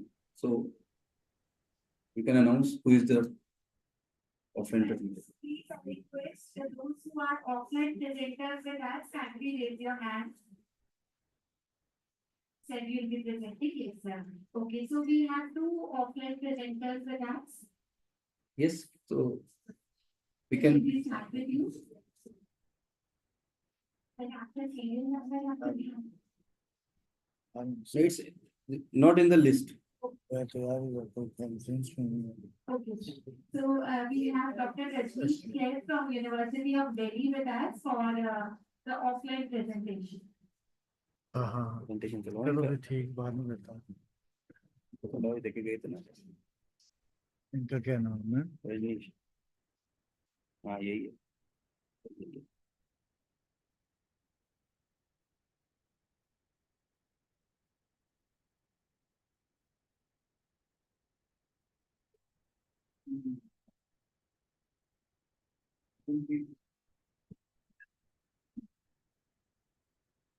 Yeah, we will, Rajneesh ji, we will change whenever we will change the slide. Yes, yes, no problem. New technology, it was introduced in 1960, but still we are not using it as such. As we are now in the era of industry 4.0, also we are talking about, like, if I don't know where we are talking about, we are trying to connect ourselves with the automation of that. Yes, it is going to help us, but sometimes it becomes a hindrance for us when we are using technology. But yes, when I came to know about this technology, then I realized that it can be very beneficial if we can use it in the right sense. So what is digital twin? First of all, I would like to explain on it. Digital twin is like you create one virtual model of whatever asset you have. Say you have a car, you create one physical model of it, and what exactly in the normal layman's language, if we talk about it, is like sometimes all of a sudden you get one message from the service company that service your car. They say that your service is due. From where they get this information? They get this information from the sensor they have attached in the vehicle. So they get the information that something is going to obsolete, something is going to interrupt, or something is going to they need to change something. They immediately get the information from your vehicle. Or sometimes what you do, you visit to a service station and they attach one computer with your vehicle, and they find out what fault is there in your car. Exactly what they do, they check, they take the information from all the sensors they have attached to the vehicle, right? So in the way, in a society also, lot many sensors we have attached nowadays. Like in a house, what we do, आपकी बहुत normal level पर किस बात पे आ रहा है? Say आप morning में water tank, you fill a water tank and you switch on for that, a motor. And all of a sudden what happens, your tank is full now. And you all of a sudden you get an alarm. From where you get an alarm? Because there is one, you have attached one sensor to it. As soon as it will be full, Hello. you will get an information, right? Hello. The point is that means somewhere you are using these sensors, but we are not utilizing it as such. Cross and patterns on which you can take certain future decisions. So my topic, such topic is the digital twin, integrating the cyber and the physical security in smart cities, utilizing the digital twin. And I'm talking about the future data. Next, please. So this is what I'm introduced by the Michel Williams. He said that we can include it in a real-time spaces. We can include it in a virtual spaces, and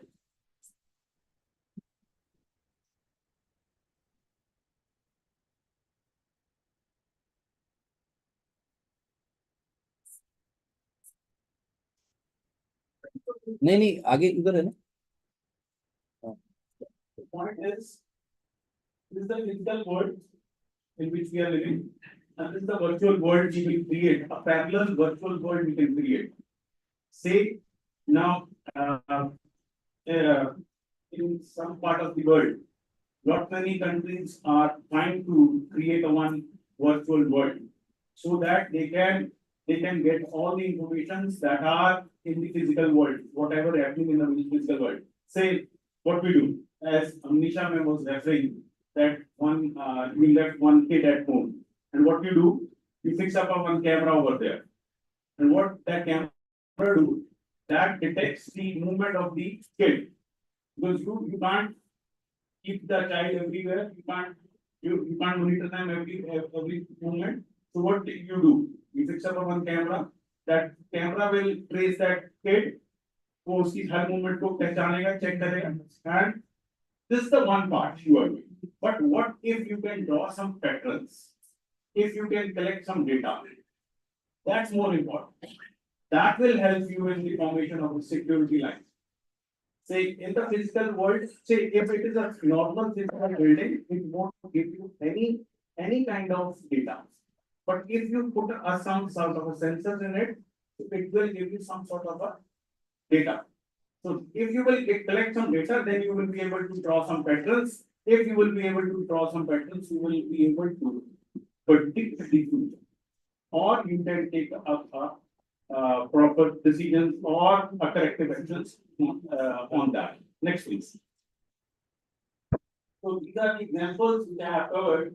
One is the Singapore virtual project. They have created a virtual twin of the whole city, as well as the New York is also planning to develop this digital twin. They have created a full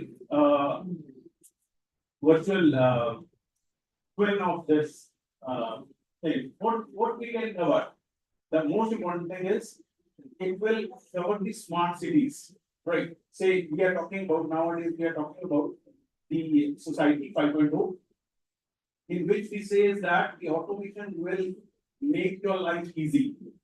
So it is human centric basically. But how automation will help you? That's important. How it will make your life easy is more important. So, but one is you are inclined to it. You as individual is inclined to it. What if the security wants, the police wants to change something? So how they will manage it is important. So I have covered that in this area, that how you can create a replica of these things and how you can allow the police system to monitor you is very important. First of all, you want to participate or not, because there is issues of data privacy, right? We know that each time, every day, this Alexa which you have installed at home is breaking your privacy. We sometimes feel like whenever we call them Alexa, then we feel that they are listening to us. It's not like that. They are listening each and every word of us. It's not like that. But the point is, if we make it clear that how much data I want to share and how much I don't want to share, if you say, make it public, if I can divide what is my private privacy and what is my public privacy. Public, if you are ready to make it public, then if you can distinguish between these two, then it will become easy for you. Then that public part can be accessed by the police department. Say my outside camera, the camera which is installed outside my house, the sensors you are using outside. Say you have installed one sensor, but if someone will throw something in my house from outside, it will be captured by the outside camera and it will be informed to the police immediately. So that is that kind of environment you need to create. So that will be created a very type of digital twin in the case of smart cities. One is the traffic management, to which Abhisha ma'am was also referring that nowadays what they do, they capture your all the movements. If with the help of AI, what they do if they find that there is a high traffic or there is a jam in a particular area, they find out the new route for it. That means they find out a new solution for it, and they decongest the traffic. Then crime prediction and prevention is very important. How you will predict something? When you will collect some data, you will draw some patterns and you will extract something which can predict something, right? So you will collect some data, but how you will collect the data? When you will put some cameras, real-time data you will transfer, the real-time exchange will be there, right? But yes, the point is there will be a huge data. But now you have to decide which data you want to keep and which data you want to exclude. So from which data you will extract something will be the major challenge in it. And data privacy is again I am talking about, that becomes the major issue over there. So which data you want to make a public. That should be the choice of the public. It should not be the choice of the government, it should be the choice of the public. Which data you want to make a public. So the next please. So for this, I'm introducing one model which can help to submissive with this new technology. That is the multi-blockchain structures you have to maintain. One is you maintain only one blockchain structure. One is you create a multiple blockchain structures and which cannot be accepted by another blockchain structures. So that's very important. So how you will say, because why I am saying this thing that every blockchain structure should be different. The reason being, in each structure you will decide how much data you want to make a public and how much you want to make it private. So in each blockchain you will decide this. And then one is the data connections are there. Data connection decides how you will connect to these multiple blockchains. It will help you in connecting the other blockchains. Then engaging citizens and stakeholders. Engaging citizens means that one is lot many technologies are coming up, but we are not adaptive to it. We don't want to adopt it. So what will happen? If few of the society won't accept it, then you won't be able to implement in a full sense. Then it will be difficult for you to go on in a full sense, right? So harmonization of it is very important. Then to establish a robust data governance, that is most important. If data structures you have made, but you are not governing it well, not taking a decision on that, then it won't be. This technology won't help in developing, taking new actions on it. But this is the model I'm suggesting. One is the data acquisition, then you have to prepare a modeling, then you can simulate the whole city. This is the like this building is there. Amrapali, one of the builder is now they have constructed one virtual building as well. If say the top floor got some sort of a fire, and now you have you must have heard this thing that when Mumbai attack Taj Hotel में जब attack हुआ तो they were not having the blueprint of the whole map. इनके पास पूरा map ही नहीं था. For a day they were searching for a map. Map क्या है और कौन से gates हैं, from what is the which is the entry and which is the exit. They were not understanding this point. So it's very good thing if you can create a virtual building of it. Virtual building of it. So if you will be able to construct on virtual building of it, then you will get some information, real-time information, which door is open right now, which door is closed, what will be my route of exit at a particular in emergency. What will be my new route? Say if something different happens, something new happens, so what will be my solution for it? What will be the way out? So we will create one digital platform for it, and then we will club it with the smart society. So if the society will be smart, they are adopting the society 5.0 issues, and then we will be able to integrate this digital when otherwise we won't be able to integrate. Next. So I can go over here. It's very important that first of all, what data we are gathering. Is it possible that we can integrate the digital twin with it? Is it that the government can take up corrective actions if we find some errors? One most important thing is the major challenge which I believe is the data privacy, which we are nowadays talking a lot about it, but we are not in the position to cover it properly. So that's the thing to say.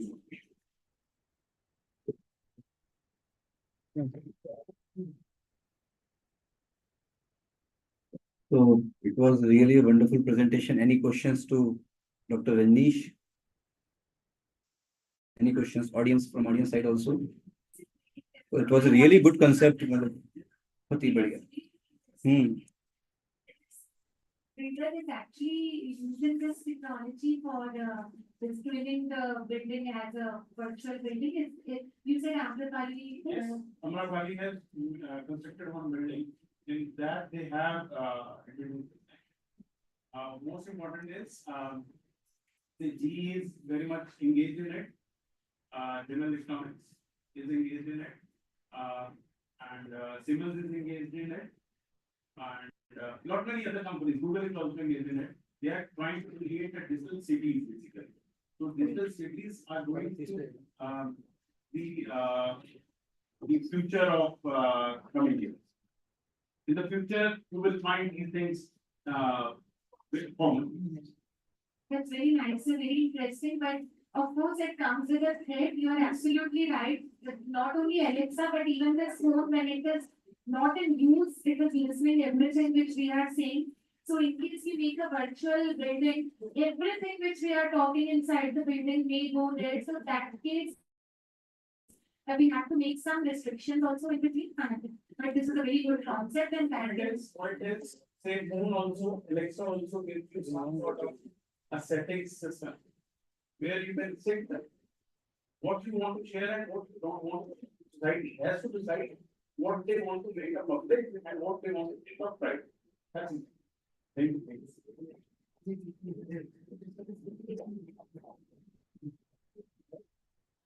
Thank you. Thank you so much. So we can take one presenter, online presenter, then we will break for the IT because it is coming actually. It is not ready. So Kanchan Bala, please unmute.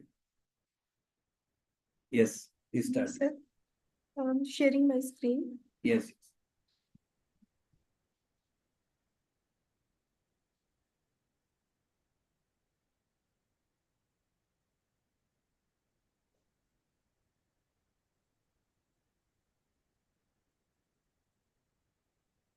Please start.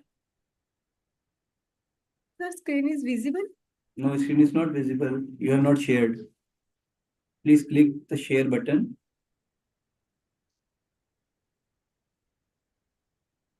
Or you can start with oral presentation. Okay, sir. I'll start with oral Yes. presentation. No problem. इनको दोनों कर दो. दोनों दिखे बस हो गया. अपनी स्टेज की ओर ये.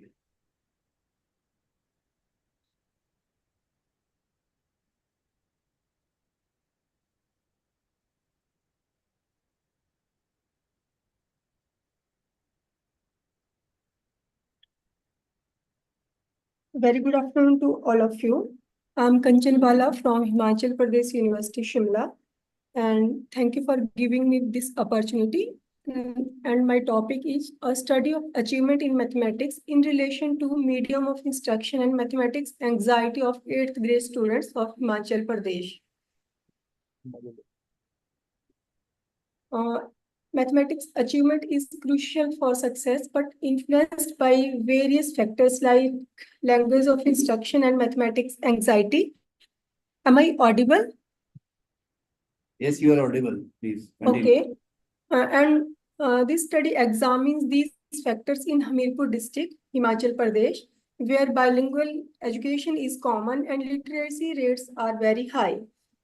By understanding how language and anxiety impact mathematics performance, researchers aims to improve teaching strategies and educational policies for better outcomes of students. Now, objective of my study is to investigate the main and interactional effects of medium of instruction and mathematics anxiety on achievement in mathematics among 8th grade students. And null hypotheses of the studies are, first one is there is no significant influence of mathematics anxiety on achievement in mathematics of 8th grade students. And second one is there is no significant influence of medium of instruction on achievement in mathematics of 8th grade students. And last one is there is no significant interaction effect of mathematics anxiety and medium of instruction on achievement in mathematics of 8th grade students. Methodology of study. Here researcher use descriptive survey method because I collect quantitative data on both variable mathematics anxiety and achievements of students. And population of the study was 8th grade students studied in district Hamirpur. And then Kanchan ji, please conclude. Please conclude कर दीजिए. Conclude. Okay, sir. Yeah. Okay, sir. Okay. And in conclusion, the finding of the study are very important. First result is the positive link between higher level of mathematics anxiety and better achievement. It suggests that some anxiety can motivate students to perform well. Educators should aim to manage, not eliminate mathematics anxiety. And secondly, the significant impact of medium of instruction shows that language plays a crucial role in education. Students taught in English performed better in math than those taught in Hindi, indicating that English instruction may provide an advantage to mathematics students. This highlights the need for proper support for students in their chosen medium of instruction, especially in multilingual settings. And lastly, the lack of significant interaction between mathematics anxiety and the medium of instruction means that strategies for managing anxiety and improving instruction can be applied universally regardless of the language used for teaching. That's all. Thank you. Thank you. Thank you so much. So now we can take a break for the high tea and then we will continue. Thank you.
Objective of the study is to investigate the main and traditional effects of medium of instruction and mathematics anxiety or achievement it is then credits are first one is getting first one is getting anxiety or achievement mathematics of healthcare students and second one is there is no significant influence of media on instruction or achievement in mathematics of healthcare students.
Mm.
नहीं नहीं, पहले paper link sir तो last में बोल देंगे 5 minute. So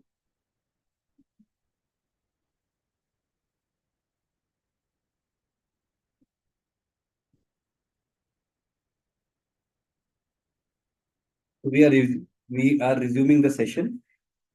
So if anybody has, please, once again I request to please switch on your video. Without switching on your video, I cannot invite you. Those who are ready with their presentations, please switch on your video. Lissy PJ, please unmute. Unmute कर button दबाओ.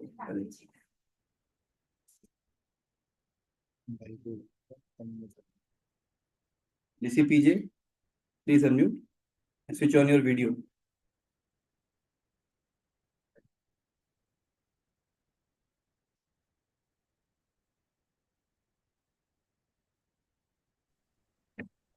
Yes, ma'am. Lissy PJ. Your voice is not audible. Okay, Komal Prasad, please unmute.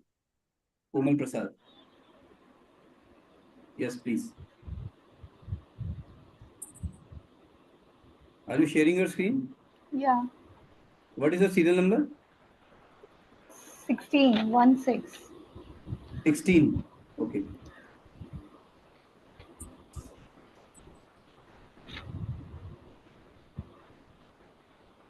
I'm not Prasanni, sir. I'm not Prasanni.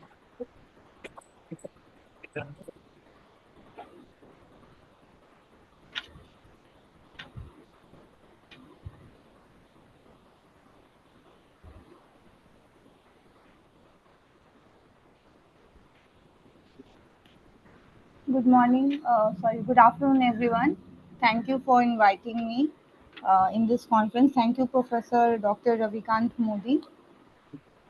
My topic is enhancing livability in Patna through urban park. It's a case study of a McDowell Parks in Patna. First, understanding the topic is what is urban livability and what is urban park? Urban livability is the quality of life in urban setting, and urban park is the green space. And the benefit of urban park is encouraging social interaction, and it contributes to mental well-being by reducing stress. Why this topic? The public spaces are the stage on which the life of the city plays out. Well-designed parks and open spaces enhance our quality of life, inviting people to come together and engage with their environment. It's a famous quote by Jen Gale, an urban planner and urban designer. I will not take much time. The need for research on urban park and livability is that the improved life quality, advantages for the environment, enhancing the air quality, reducing the impact of urban heat island, resolving inequalities, social cohesion, promotes inclusion and community involvement. Basically, the social interactions of all groups of people, all age groups, and all different communities and society. The challenges faced by urban parks are the maintenance and cleanliness, that the poor upkeep, litter damage, facilities, safety concern, accessibility issues, lack of amenities, design aesthetics, and underutilization of the park. Many environmental issues are there: the noise pollution, inadequate greenery, social and cultural barriers, the research gap. Uh, is design feature and livability, means the gap of insufficient research on specific park design as per the guidelines or norms, or the that is not very much effective to enhance the social interaction which the parks are meant for. Parks are meant for basically for the relaxation, social interaction, And physical activities, it's for the kids to play, it's for youths to interact with each other. The aim and objective, the primary aim of this whole research case study is to transform the urban park into a vibrant community spaces that significantly enhance the livability and foster social interaction. Objectives are design optimization, community engagement, sustainable practice, technology integration like smart technologies for safety and security, lightings, etc. Scope is limited to Patna region only. Limitation is the environmental factor and temporal scope of current condition and future changes. We can include, we have in all our cities, we all have parks. We all have parks in our neighborhood, but do we visit them regularly or do a mass visit them regularly? No. Why? Because there are the challenges. First thing is that the accessibility. I have taken this McDowell's Park.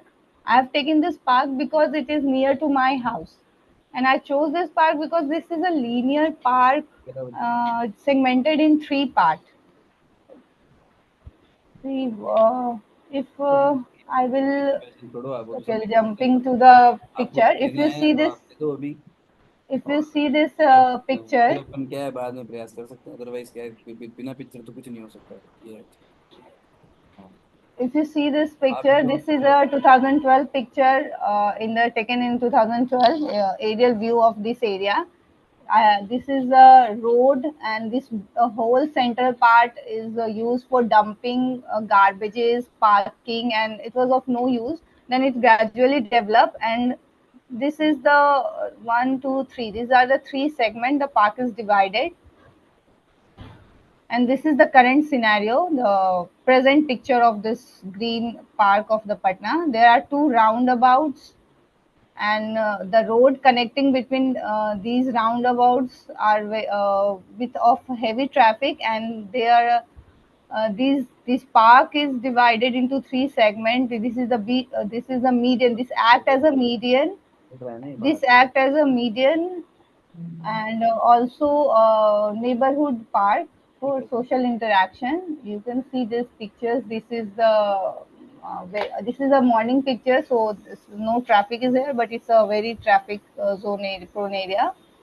The park has some amenities like benches, kids play area, and it is basically used for, the student came here, as Patna is a educational hub also, so the most of students come here to study, for group study, and children's for playing. The pictures are of winters. These are the signages and informative boards, just like जैसे पक्षी जगत के रोचक तथ्य. This is all for information about different birds that visit parks for the kids. Drinking water area, public toilets are there, but they are poorly Komal ji, please maintained. conclude now. Yeah, I'm concluding. Good. The major problem is this, that all these are not properly maintained. So we will come to the solution that using smart technology for enhancing the urban park, interactive feature, connectivity, communication, smart advanced solution. Key finding are multifaceted benefits, identify gaps, implication of urban planning, holistic approach, policy guidance, and future research. One thing I will share, that this park, the important part has missed. This part also has a composting yard, which is used to prepare manure and fertilizer for the greeneries of the park. So this is the important aspect we can use in every park. So this case study is overall to enhance the urban livability of a city. This is all. If you have any question regarding this, you can ask. Thank you. So this is the underdeveloped means the first decided to develop, and this is how it developed. So this really has a great impact on our urban livability. Thank you, Mr. Kumar. Thank you. Thank you. So can we move to the next presenter or? Yeah, Mr. Rajesh Gehlawat, please unmute. Rajesh Gehlawat.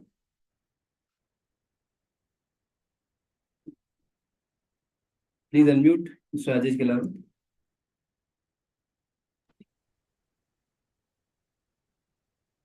Unmute कर लीजिए, आप mute हैं.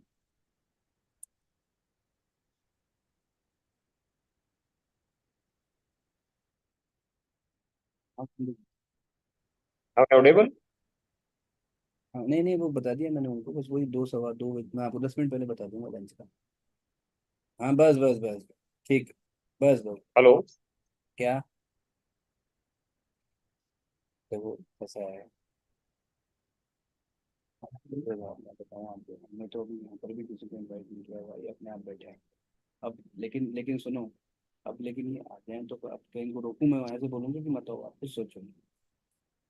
बस आप ये देख लेना, बस इससे ज्यादा नहीं होगा, सीधी सी बात है. बस वो लास्ट चाहे, बस मैं समझ गया. ठीक.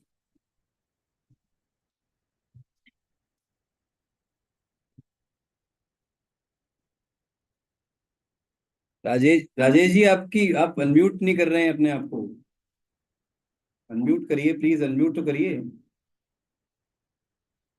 Rajesh Gahlawat ji, unmute yourself. Network problem है राजेश गहलावत जी की साइड. अनम्यूट करिए सर. हेलो, हाँ, हो गए आप. हाँ बोलिए हेलो, सर, बोलिए. Am I audible? Yes please start. Hello, sir audible हैं आप, बोलिए. हेलो, राजेश जी बोलिए. हेलो, अरे राजेश जी, अभी हेलो हेलो अपन मोबाइल में भी कर रहे थे, अब आप बोलिए. चलो भाई. Okay, so can we take the offline presenter ma'am now? Hello, doctor Ubaid Akram Farooqui ji, sir please. दो भाई लगाओ इनका यार. अरे बैठो, आप पीछे मत बैठो. नहीं करो, रेस्ट करो.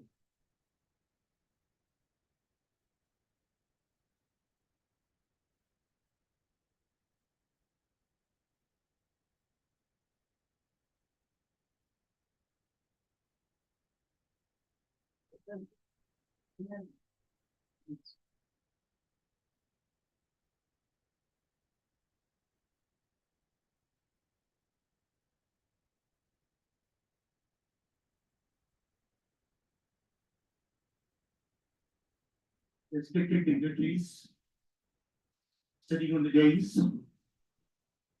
and Reverend Professor S.S. Modi, sir, sitting just in front of me. Organizers for the international conference, Rajasthan Police Academy, BORDERMAN, Nirwan University, Jaipur, powered by Inspira. And audience, participants, and paper presenters, both online and offline, a very good afternoon. I've been noticing that almost every presenter over here has presented on the main theme. However, as well as I'm concerned, I have chosen from the sub-themes. So there are around 40, 50 sub-themes I have chosen from there, and I've chosen to speak on multimedia-based education. Since multimedia-based education happens to be a very wide term, I have tried to confine it to use of multimedia in teaching of literature, especially poetry, Why poetry? Because in poetry we use figurative language, metaphorical language, and that is why if we make use of multimedia, then we can make our lectures better understood by our students.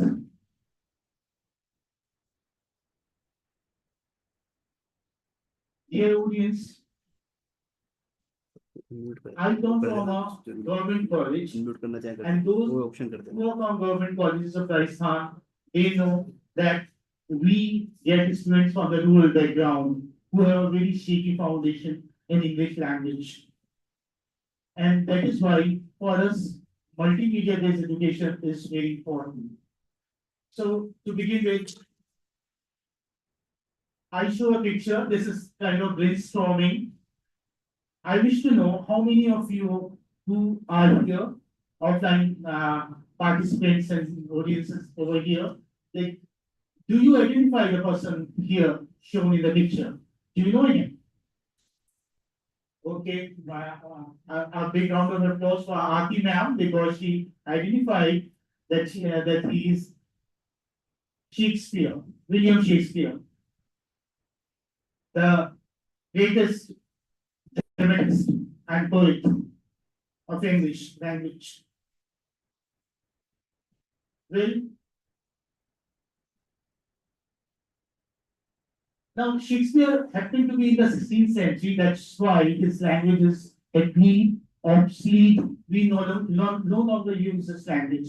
That is why it is very important to take the aid of multimedia. Now, please move on to the next slide. Now, this is my topic, exploring multimedia approaches to Shakespeare's Marriage of Two Minds. Marriage of Two Minds is sonnet number 116. This is a sonnet and it's the most popular sonnet. And I feel that those who have done graduation English literature must have read this sonnet, because this is prescribed almost in every university. So that's why I've chosen this, so that everybody can identify, because must have learned in the school days and college days. Now, please move on to the next slide. Now, I'll give you those participants who are here, even the online ones. Okay. I just to everyone, please go through this sonnet. I'm giving you 1 minute, or let's do one thing, let's read it together. And then I will ask you what have you understood, what's the central idea, what's the theme. Let's read it together. Let me know to the marriage of two minds, admit impediments. Love is not love, which alters when it alteration finds, or hence with a remover to remove. Oh no, it is a never fixed mark that looks on canvas and is never shaken. It is the start to every morning bark, whose words unknown, although his height is taken. Love is not time's food, though rosy lips and cheeks within his bending sickles compass come. Love alters not, with his brief hours and weeks, but bears it out even to the age of 2. If this be a road and a burning road, I never read, nor no man ever loved. So this is a sonnet. Could you please tell me genuinely, honestly, have you understood? What is it about? What the sonnet is, what is the main theme? What is the central idea? Can anybody tell me this? Is over here? Yeah. Now imagine, because while the syntax is old, it's no more used. We do not use this sentence structure. The language is also different. Like the words, vocabulary is also a bit different. Although many words are used still, yet because the language is become obsolete, so students, especially those who come from the rural background, find it difficult to understand. That is why we need multimedia-based education. We need aid of multimedia. So now I'm showing you certain pictures. We have mainly 3 kinds of learners. Visual learners are those learners who learn better when they are shown videos, when they are shown pictures, when they are shown graphics. So I'm showing you certain pictures, and I would like to know whether you understand this sonnet better. Yes. Now my approach is interactive because multimedia based supports interactive approach. Yes. Now here you see the picture. Please move on. These are visual clues to understand the poem. You can go on, please. Next. Here you see a word is used impediment. Now, in marriages you must have seen, especially Christian marriages or in movies and all, you must have seen the clergyman asks the people who are gathered there in the church, are there any impediments in the marriage? Are there any obstacles, any hurdles in the marriage? That means, is the man already married? So if he is already married, then that means there is an impediment, there is a hurdle.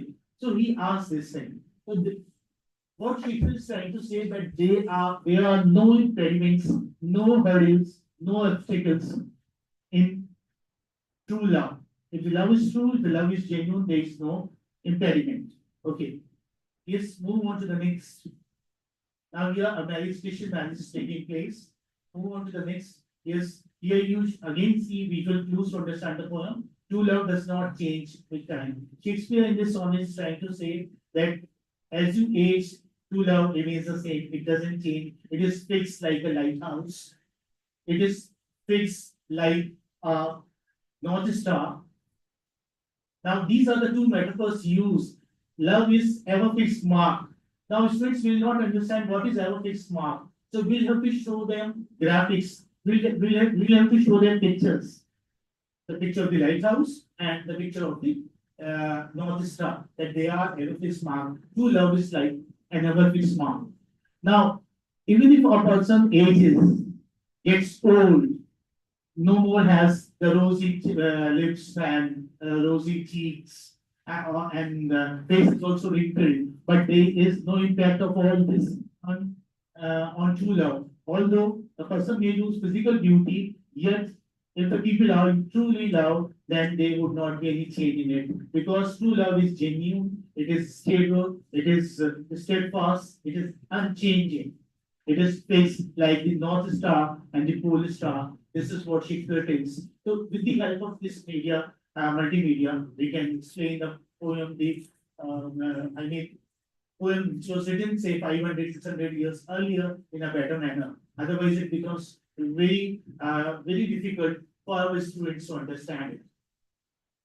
Now here, I was talking about the visual learners. Then again, there are the second type of learners. Second type of learners are the learners whom we call auditory learners. Auditory learners are those learners who understand things better when we show them or when we make them listen to the audio.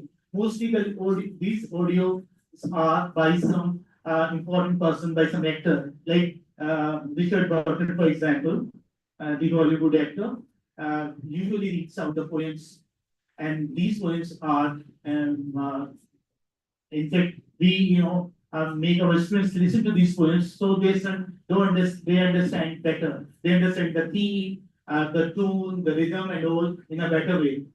Could you please play the audio of the sonnet so that 116. Yeah. Let me not to the marriage of true minds admit impediments. Love is not love, which alters when it alteration finds, or bends with the remover to remove. Oh no, it is an ever-fixed mark that looks on tempests and is never shaken. It is the star to every wandering bark, whose worth's unknown, although his height be taken. Love's not time's full, though rosy lips and cheeks, within his bending sickle's compass come. You must have noticed that the person who is reciting the poem has pronounced the word fixed. It is an ever fixed mark, although we never say ever fixed, we say fixed. Why? Because in this poem we have iambic pentameter, and iambic pentameter means that every line has 10 syllables, 5 unaccented and 5 accented. So in order to make it 10, he says fixed. If we say fixed, then there will be only 9 syllables. That means the poem will be out of meter. So how can we say this? We can make our students understand better if we show them the audio by some person who is good at English, who understands the nuances of the English language. Okay, we move on to the next slide, please. Sonnet 116. Yeah. Now, I'm sure that after watching the images, after listening to the audio, you must have understood the sonnet in a better way. The main theme, the major theme, you may say, of the sonnet, themes are love and time. Love, if it happens to be true love, it is unchanging, stable, steadfast, permanent, fixed. This is what Shakespeare says, the poet says. And time has no impact. Time, governs everything. Time has impact on everything, but time does not have any impact on love. This love is not at the mercy of time. Love is not controlled by time. Love is not governed by time. Love is free. True love. He's talking about. Next slide, please. Yes, here there are just 3-4 slides. Here I'll try to depict that how multimedia is useful in teaching of English language or any discipline for that matter. William Shakespeare's sonnet 116, this is famously called as 116, this sonnet True Love, also known as Marriage of Two Minds, is a profound examination of true love's steadfast and unchanging nature. The sonnet begins with the iconic lines, "Let me not to the marriage of two minds admit impediments. Love is not love, which alters when its alteration finds." These lines assert that true love remains constant, despite any changes or challenges that may arise. The poem describes love as an ever-fixed mark that will stand storms and remain unshaken. A metaphor that captures the enduring charm, enduring nature of genuine affection. Like, there might be storms in our lives, there might be upheavals, but if it is a true love, then there would not be any change. The lovers would remain the same throughout their lives. Teaching sonnet 116, however, presents another challenges, particularly because Shakespeare's antiquated language and complex poetic structures. The Elizabethan English intricate metaphors and dense syntax can make the text daunting for contemporary students. Traditional methods of teaching Shakespeare, such as reading aloud and annotating the text, often fail to fully address these challenges, especially in an age where students are more accustomed to digital and interactive media. What it is like when we were taught by our teachers, teacher would just say, okay, read the poem silently, and then he would annotate the text. But this method doesn't fit any longer. We have to you take aid of multimedia. That's why multimedia is important nowadays. Multimedia caters to various learning styles, making it particularly effective in a diverse classroom. Let's suppose this is a classroom. We have heterogeneous mixture of the students here. Some are auditory, some are visual learners, and some are kinesthetic learners. So, as I told you earlier, that visual learners are those learners who learn things better when they are shown videos, graphics, and auditory learners are those learners who learn better when they listen to the video, as I just made you listen to a video, an audio rather. And there are kinesthetic learners also who learn better when we use interactive method of teaching. The way we were discussing things. I was being interactive. I wanted your support also and your participation also while I was discussing the poem sonnet 116. One of the primary benefits, as we have noticed, of multimedia is its ability to enhance comprehension. This approach encompasses text, audio, video, graphics, and interactive models, all of which can be used to enhance the teaching of the sonnet 116 or any text for that matter. Now I reach to the end, the conclusion. The impact of multimedia on learning outcomes is significant. Undoubtedly, multimedia-based education plays a transformative role in teaching Shakespeare's sonnet 116. knowledge of true minds, by enhancing comprehension, catering to diverse learning styles, fostering collaboration, and encouraging creative responses. Multimedia tools make Shakespeare's timeless poetry more accessible and engaging for modern students. Integrating digital resources enriches the learning experience and helps bridge the gap between the 16th century bard and 21st century learners. As education continues to evolve, the use of multimedia will undoubtedly play an increasingly vital role in bringing classic literature to life in the classroom. Thank you. Thank you very much for listening very patiently to my presentation. And if you have any queries, please, you are welcome. Then I wish to ask, not from your paper, but since I'm not from the literature background, I wanted to ask that Sonnet 116 is a kind of, is it a literature or is it a poetry? Is it, why we call it Sonnet 116? Well, sonnet is a kind of poetry, it's a form of poetry. It's a form of poem, you will see, where we have 14 lines and yeah, 4 stanzas, 3 quatrains. One quatrain consists of 4 lines, so there are 3 quatrains and a couplet at the end. And it is Shakespeare who popularized it. That is why we call it Shakespearean sonnet, and we also call it English sonnet. So do you have this poem with you right now? This marriage of Yeah, I think you missed it. I showed it there and it was shown. The sonnet was shown, and we the read it. whole sonnet. Yeah, there's just 14 lines. 14 It's a very small sonnet. I've chosen this sonnet because it's a very popular sonnet and most of us have read it. And besides, it's small, so it was easy for me to to use it as a form of teaching here, like how multimedia can be used in teaching of a sonnet, in teaching of a poem. Why we call it 116? Is there any? Yeah, Shakespeare has composed 154 sonnets, and in that sequence, it is 116. Okay. Like 2 sonnets are very important. 116, since you have asked, you shown interest. I just appreciate you for that. And sonnet number 28 is also very important. And it goes like this: shall I compare thee to a summer's day? Thou art more lovely and more temperate. Rough winds do shake the darling buds of May, and summer's leaves day too short a gate. This is another sonnet. So this is what. So the rhyme scheme, as you see, is A B A B, C D C D, E F E F G G. Is I appreciate Aarti because she is the one who always asks questions. There's nobody from the participants of it. I'm requesting the organizers to organize one conference specifically for literature because literature is so interesting, sir. The person, any academician coming from any background, may be definitely interested in literature. And here I would say, because topics undoubtedly very interesting, and India's internal security, artificial intelligence, and future perspective. Since he has given some themes, that's why I came here and presented a paper.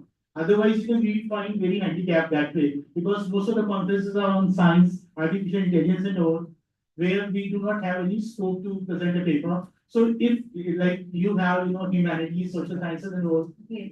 then I think No, sir, but that can be matched because multimedia also comes under AI. Yeah. Chat GPT, multimedia, AI, and all that comes under multimedia basically. Thank you. It was very nice, and I really congratulate all the organizers, especially SS Modi sir, Ravi Khan sir, Aarti, Toka ma'am. These are the fixtures that who are always there, and in fact inspire others to present papers, and they have made many scholars.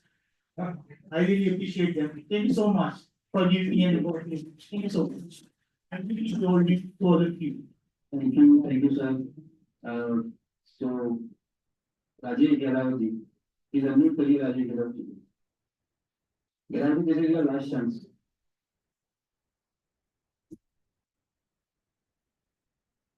Yes, sir. He's a new.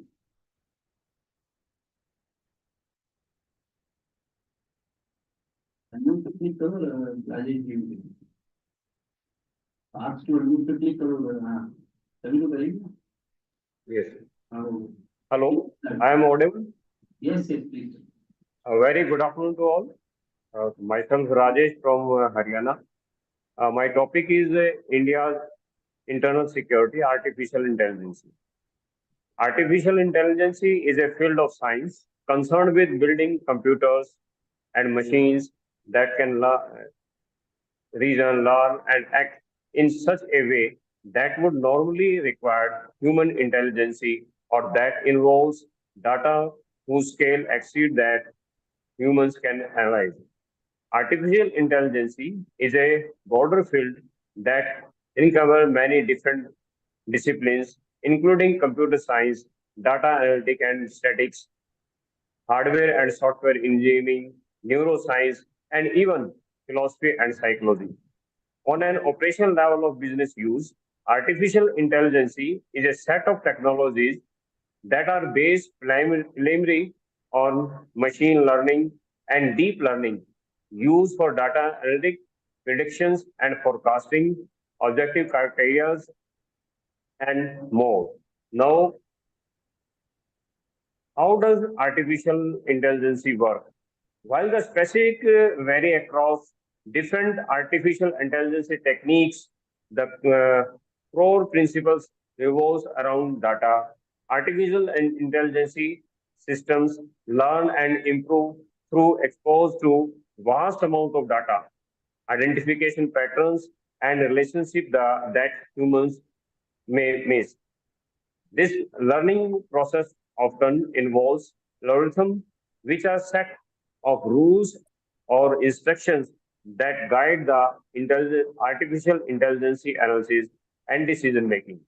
In machine learning, a proper subset of artificial intelligence are trained on labeled or unlabeled data to make predictions or categorize information.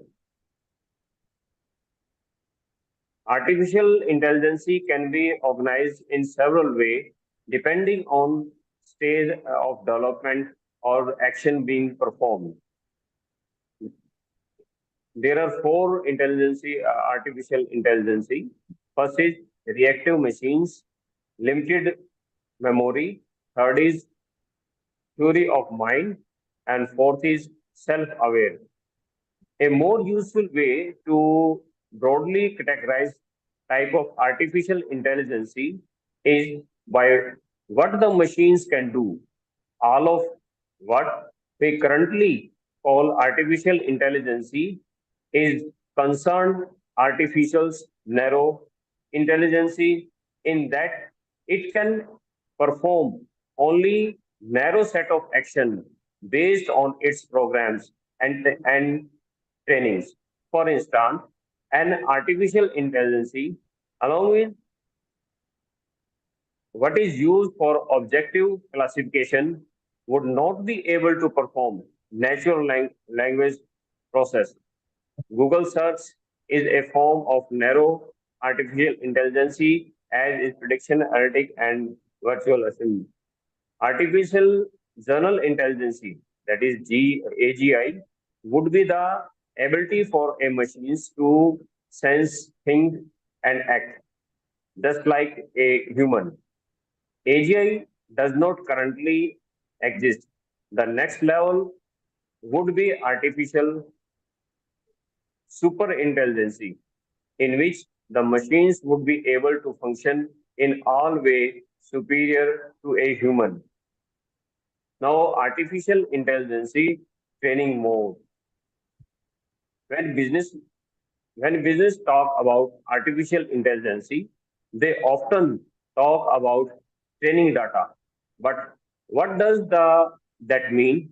Remember, the limited memory artificial intelligence is AI that improves over time by being trained with new data.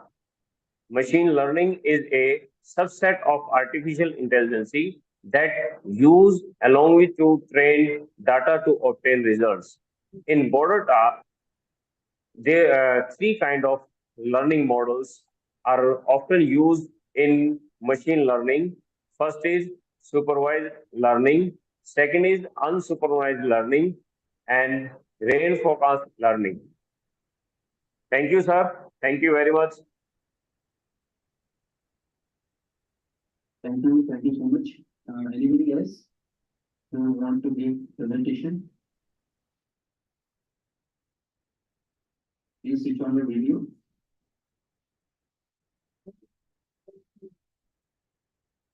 I think we have done all the presentations. We have done all the presentations. So I request Dr. Mangaramji to please sum up with the chairperson's remarks. Yes, that's right. Mangaram.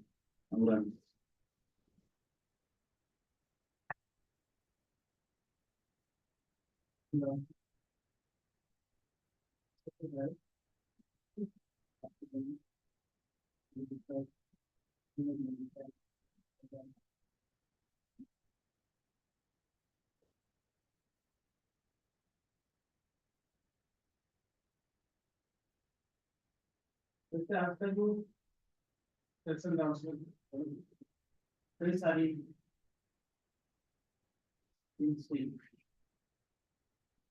सबने अपने किया तो अपना field था general security पे artificial intelligence पे मेरा field commerce था एंड कॉमर्स में एक वैसे टर्म काम मिली जाती है फिनटेक फाइनेंशियल टेक्नोलॉजी या artificial intelligence and financial technology बहुत अपने आप में एक दूसरे के साथ में अटैच इन दोनों को अलग करना बड़ा मुश्किल है। मैं अकाउंटिंग का स्टूडेंट हूँ तो मैं एक जब फाइनेंशियल टेक्नोलॉजी इतना मतलब आज के टाइम में और रैपिडली इसमें चीजें आ रहे हैं लेकिन जो हमारी अकाउंटिंग है कोई भी कंपनी है उस कंपनी को अपने अकाउंट्स मेंटेन करने होते हैं कई सारे अकाउंट्स बनाने होते हैं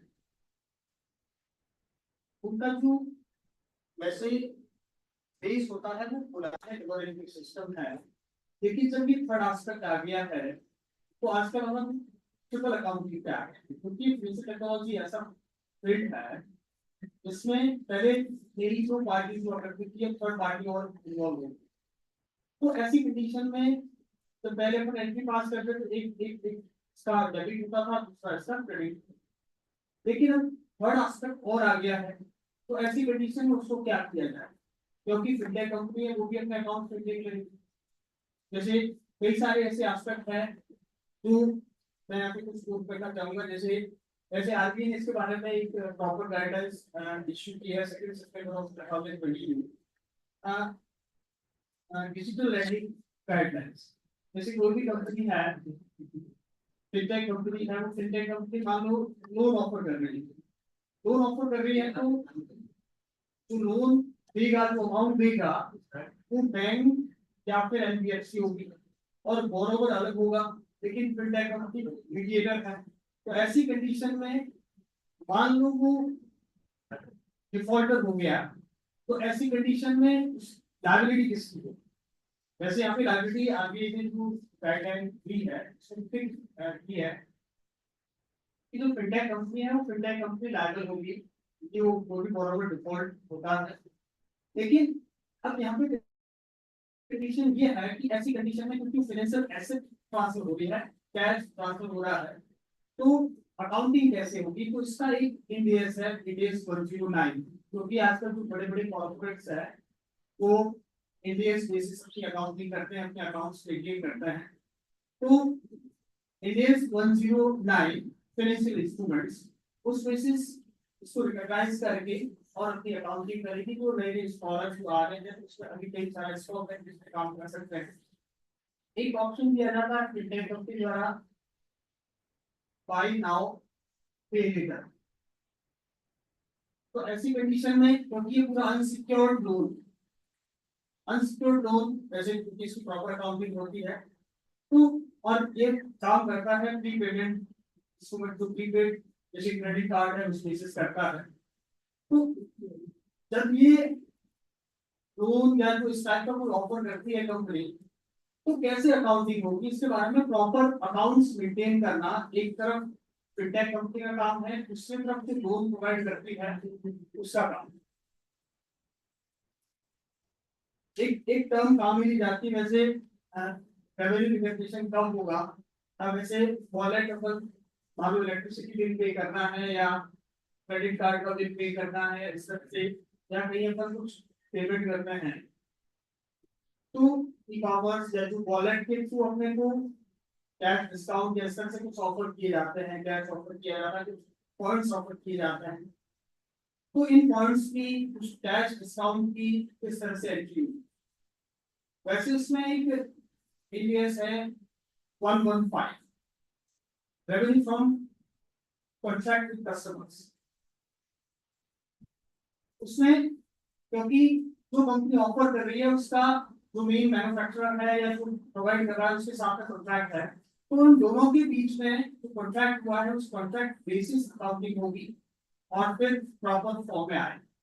तो जो आजकल की फाइनेंशियल टेक्नोलॉजी इतना फील्ड ग्रो कर रहा है, तो जो अकाउंटिंग की जो पुराने बेसिस है उन पुराने बेसिस को नए फॉर्म में लाना पड़ेगा, और नए फॉर्म में लाएंगे तो कई सारी अपने सामने क्योंकि नए ट्रांजेक्शन आ रहे हैं जिनकी अकाउंटिंग कैसे होगी प्रॉपर पता ही नहीं, तो इनके बारे में अभी कई मतलब ये एरिया है, रिसर्च का एरिया है, इसमें ढूंढना पड़ेगा कि कौन सा जो प्रॉपर ट्रांजेक्शन है वो किस फील्ड में जाएगा, किस आइटम जो है किस में जाएगा, इसका प्रॉपर अकाउंटिंग अभी हुई नहीं है सोलह पार्ट में। तो ये फाइनेंशियल टेक्नोलॉजी इस तरह से अपने डेली लाइफ के जो रूटीन वर्क है उनको ट्रैक कर रही है। तो अभी कई सारे सेक्टर हैं जो सेक्टर काम कर रहे हैं, जिनके ऊपर उसको काम कर सकते हैं, और इसके साथ में आर्टिफिशियल इंटेलिजेंस काम करती है, क्योंकि जब कोई भी नए जैसे कल एक एग्जाम्पल आया था वो भी quick peer to peer company है, वो लोन ऑफर करती है, तो लोन ऑफर करती है तो ऐसी कंडीशन में उसको लोन को और देगा मतलब या तो बैंक है या फिर वो एनबीएफसी है। तो ऐसी कंडीशन में लायबिलिटी को फिक्स कहाँ करना, तो इस लायबिलिटी को फिक्स करने के लिए प्रॉपर अकाउंटिंग होना जरूरी है। कई सारे ऐसे एरियाज हैं जिनको टच किया जा सकता है। मैं धन्यवाद करना चाहूँगा ऑर्गेनाइजेशन का जिन्होंने इनको इनवाइट किया।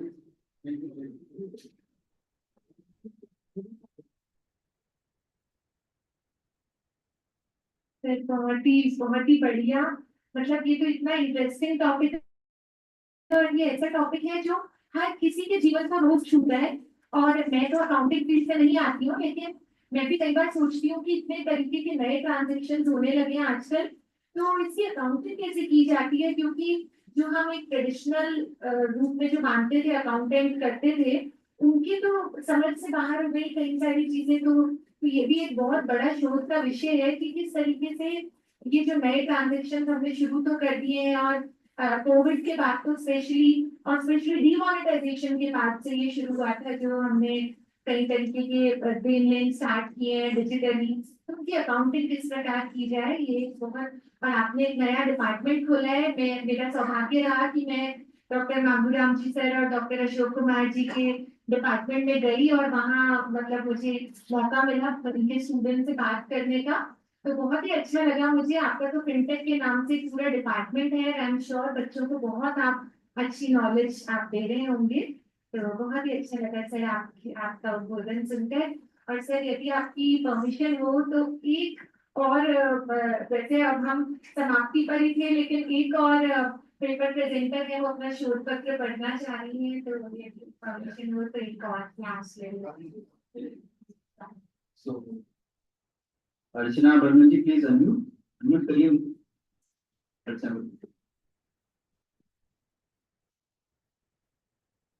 Please unmute. Yes ma'am. Yes. A very good afternoon, everybody. So thank you organizers for giving me this opportunity. And I am architect Anushri Varman from National Institute of Technology, Patna. I'm an assistant professor over here, and I am presenting on behalf of my colleagues Fulena Rajak and Ashutosh Kumar. So the topic of, can I share my slide?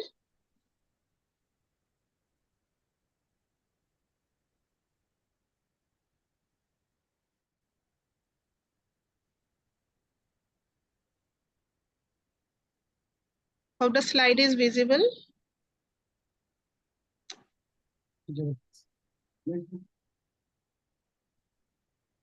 Is the slide? Hope my slides are visible. It's visible. Please continue.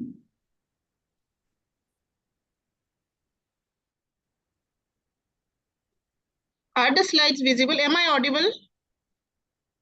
Yes, you are. Am I audible? Yes, yes, ma'am.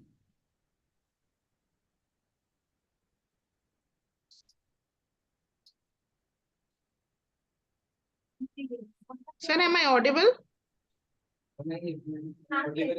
Audible, ma'am, audible. Please continue.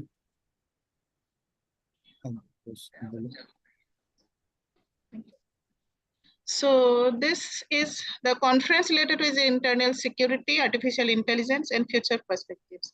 So my topic is conservation and restoration of Bihar's wetlands for sustainable urban environment, current status and future perspectives. So I will be discussing the security of water security and water and environment security along with our future perspectives, what we could do in this extent.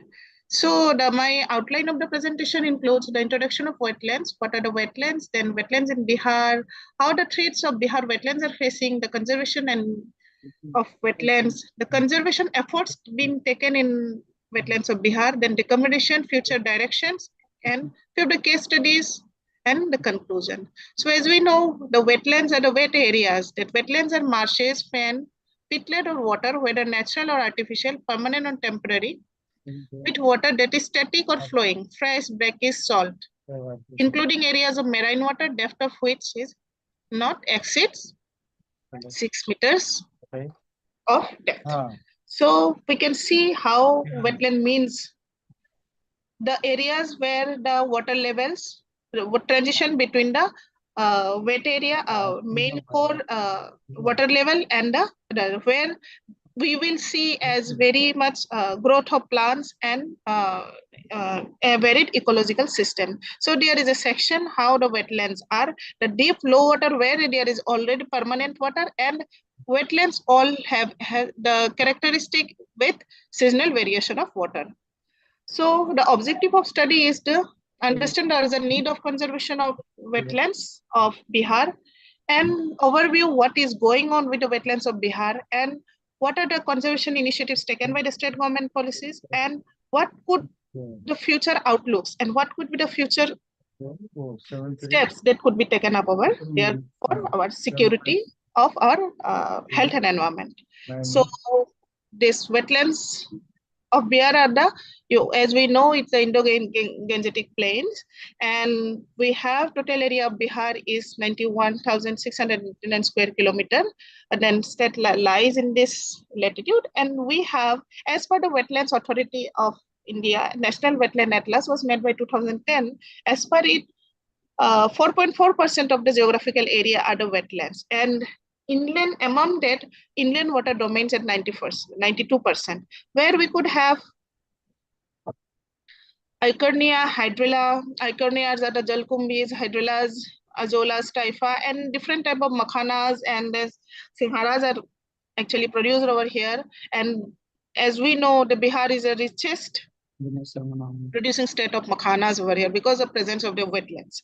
So all type of very fish varieties, amphibians, reptiles we can have.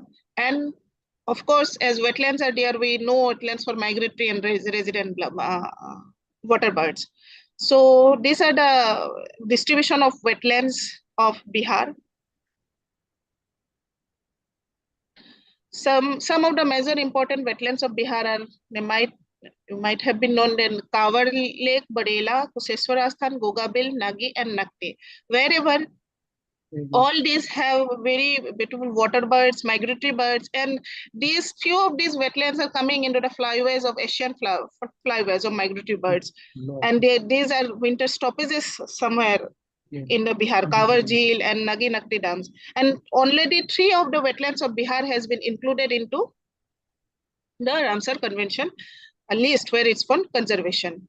And then main threats of the wetlands are, as we all know, pollution from the agricultural waste, discharge, sewage, plastic waste, washing, wastewater, climate change is the most concerned area, land conversion, wetland lands into agricultural land or encroachment. Invasive species, different invasive species like water hyacinths are present in wetlands.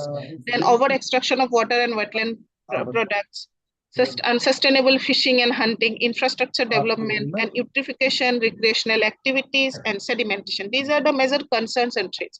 So because of this over exploitation and threats due to human cost or environmental cost concern, so there is a need of conservation because of biodiversity conservation. We should need water purification, flood control, carbon sequestration, groundwater recharge. It gives erosion control. It also gives economic benefits, different kinds of products like wetlands are said to be the most productive ecosystems in the world. Then economic benefits, cultural and recreational values, all the cultural, historic and recreational values are associated with wetlands, climate regulation, storm protection, wildlife habitat, food security, nutrient cycling, aesthetic and educational value. We do have an adaptation to climate change. So the conservation status of Bihar says that we have 3 Ramsar sites on, first one was a Kawar wetland, which was included in 2010. And the Ramsar Convention is an international treaty for wetland conservation. So it importance because of the waterfall habitats like birds and migratory birds and all this. Then its wise is how we can use the wetlands wisely and in a sustainable wetland. So the Kawar wetland has been designated 2020, and Nagi and Nakti bird sanctuaries. This was the Kawar wetland is a natural wetland, and Nagi Nakti was the wetland created after construction of dam. So it's a constructed wetland. It's not constructed wetland. It's an artificial wetland which have successive ecosystem grown over construction of the dam. It last year 2023. So it's on the going on moving ahead of the conservation status. So this is a brief of the Kawar wetland. I don't think we have much time. So it's in the Kawar Zil, and it is one of the recognized wetlands in the Asia, the largest freshwater wetland in Asia. And so each is a wetlands of different small sites of 18 wetlands. So it's a group of wetlands actually. So this the significance of biodiversities. And the Nagi is a bird sanctuary in it's a dam of Nagi River, and Nakti is also it's located nearby Nagi, and it's also dammed, and it was dammed for artificial irrigation, and it has a wide variety of ecosystem prevailing in it, and it comes in the Asian flyways. So and other policies which are also taken up in the National Wetland Conservation Policy, which was later as considered as national policy of conservation of aquatic ecosystems. And then other initiatives are very many wetlands has been taken in consideration. Studies has been going on, and conservation efforts has been done. So there was very much organization and institutional arrangement like state. Anushri ji, thank you so much. Thank you. Thank you so much for your presentation. Thank you. Yes, ma'am. So with this, we end our technical session 2. That was on internal security, artificial intelligence, along with social sciences, humanities, environment, and education. So now we are moving towards the valedictory program. और समापन कार्यक्रम प्रारंभ करने से पहले 5 minute का break लेंगे, और 5 मिनट के ब्रेक के बाद ही हम अपना समापन कार्यक्रम प्रारंभ करेंगे. And for valedictory, I would request our dignitaries, Professor S.S. Modi sir and Professor Anil Mehta sir, to kindly be on stage after 5 minutes.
हाँ बोल। इसका पढ़ूंगा कोड भारती यूनिवर्सिटी के पता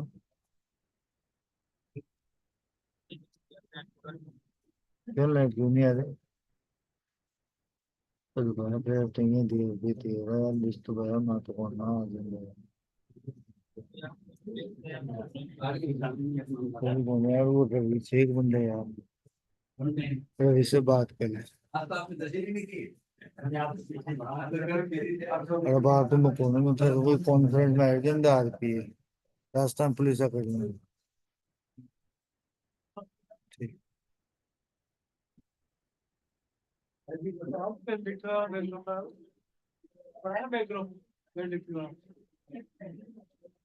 वो मैंने व्हाट्सएप पे है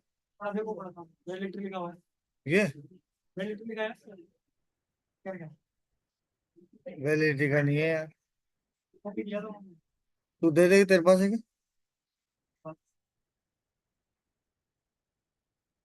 रहने दे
So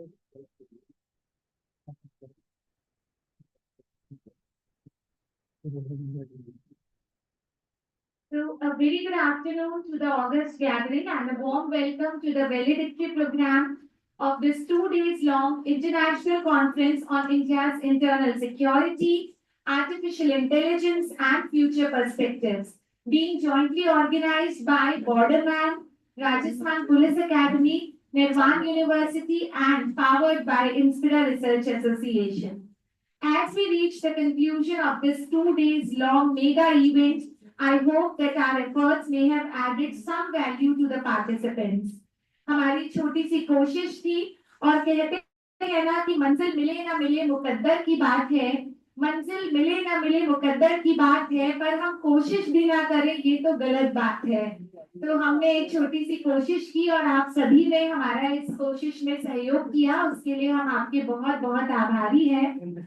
So now for the valedictory session, I wish to invite the guests on the dais.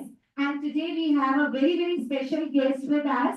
We have Madam Yogita Meena, 2001 IPS officer. She is the Assistant Director, IPS officer, and she is the Assistant Director of Rajasthan Police Academy. Kindly give a big round of applause for Yogita ma'am. Ma'am, thank you so much. आपने इतने short notice पे हमारा invitation accept किया। We are really grateful to you ma'am. और sir ma'am मैं आपको ये कहना चाहूंगी क्योंकि आप आरटीए में अधिकारी के रूप में हमारे साथ आज यहाँ बैठे हुए हैं, तो इसलिए इस मंच का उपयोग करते हुए मैं कहना चाहूंगी कि आरटीए ने हमारे इस 2 दिवसीय कार्यक्रम के लिए जो हमारा सहयोग किया है उसके लिए हमारे पास कोई भी शब्द जो हो वो कम है, क्योंकि जिस तरीके से हमें आपने कोऑपरेट किया है, हर काम इतनी व्यवस्था इतने सुचारू रूप से हमारे लिए की है। ऑफिसर्स जिनके पास इतना काम होगा, ये सब जो पुलिस ऑफिसर्स हमारे साथ बैठे रहे हैं, 2 दिन तक हमसे जुड़े हैं, उनके लिए आपको बहुत बड़ा श्रेय जाता है, आपकी पूरी टीम को श्रेय जाता है। हम तहे दिल से आपके आभारी हैं, आपको बहुत बहुत धन्यवाद देते हैं। Now I would like to request Professor S.S. Modi, former Professor, Department of ABST, University of Rajasthan, Jaipur, and President Inspira Research Association to kindly come over the stage and take his seat on the dais. Professor S.S. Modi. Sir हमारे आधार स्तंभ है, Inspira में हम लोग जो भी काम करते हैं उसके पीछे सर का पूरे तरीके से गाइडेंस और मोटिवेशन रहता है। और सर हमें जो ऑटोनॉमी देते हैं, सर जो हमें ऑटोनॉमी देते हैं कि आप कुछ भी करिए, उसी के कारण ही शायद हम कुछ थोड़ा बहुत कर पाते हैं। So thank you so much, sir. I would also like to invite Professor Anil Mehta.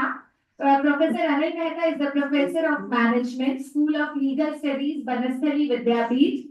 He is also the Vice President of Inspira Research Association. और सर तो किसी परिचय का मोहताज नहीं, शायद आप सभी कभी ना कभी सर से पढ़े हुए होंगे, क्योंकि सर को राजस्थान का पीटर या ड्रकर कहा जाता है। अर्थात सर ट्रेनिंग के मामले में कोई ही ऐसा व्यक्ति होगा जो कि सर से कभी ना कभी ट्रेनिंग ना ली हो, और हम तो सर के स्टूडेंट्स रहे हैं।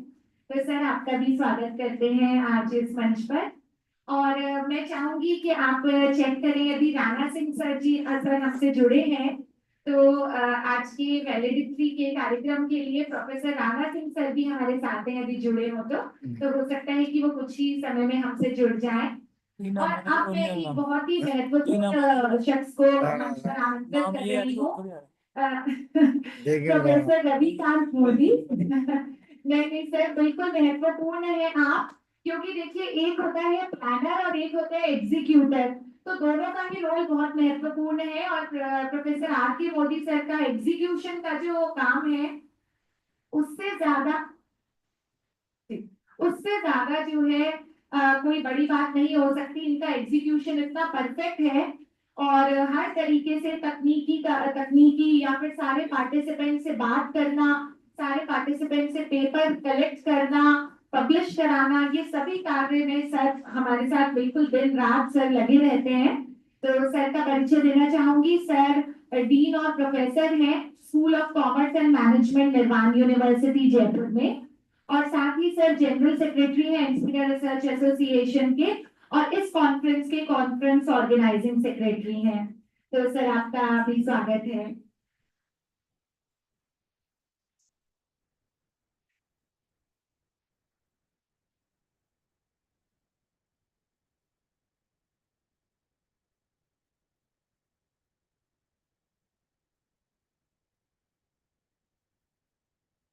Now, as you know, every good thing comes to an end, and actually it is not an end, but the translation of a learning process which goes on for whole life. So we hope it will go on for life. मैं मंच पर जो हमारे सम्मानित जन बैठे हैं उनके सम्मान के लिए मैं चाहूंगी, सबसे पहले मैं madam Yogita Meena ma'am, assistant director Rajasthan police academy, मैं उनके स्वागत के लिए प्रोफेसर आर के मोदी सर से रिक्वेस्ट करूंगी कि प्लीज मैम का फेलिसिटेशन कर मैम का स्वागत करें।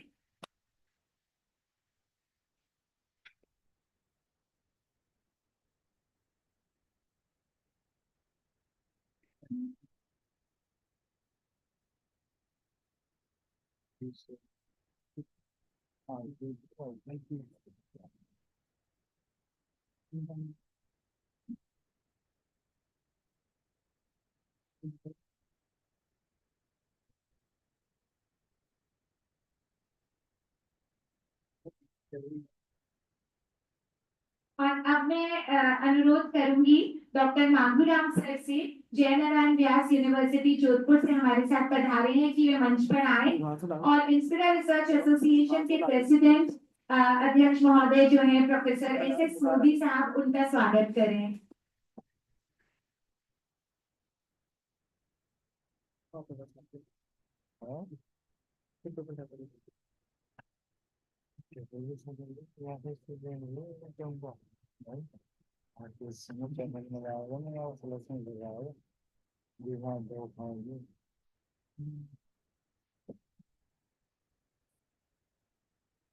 सर आपसे अनुरोध करूंगी कि आप यहीं रहें, क्योंकि vice president Inspira research association professor Anil Mehta sir के स्वागत के लिए भी मैं आप ही से अनुरोध करूंगी कि doctor Manguram sir professor Anil Mehta sir का स्वागत करें।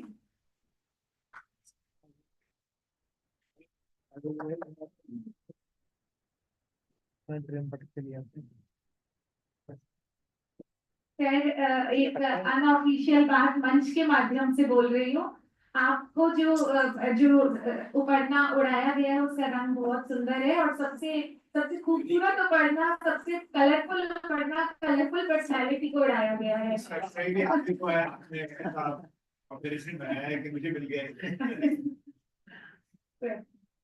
और अब मैं अनुरोध करूंगी जयनारायण व्यास यूनिवर्सिटी जोधपुर से पधारे डॉक्टर अशोक कुमार सरका की कृपया मंच पर आए, और general secretary Inspira research association और conference organising secretary professor Ravikant Modi sir का आप स्वागत करें।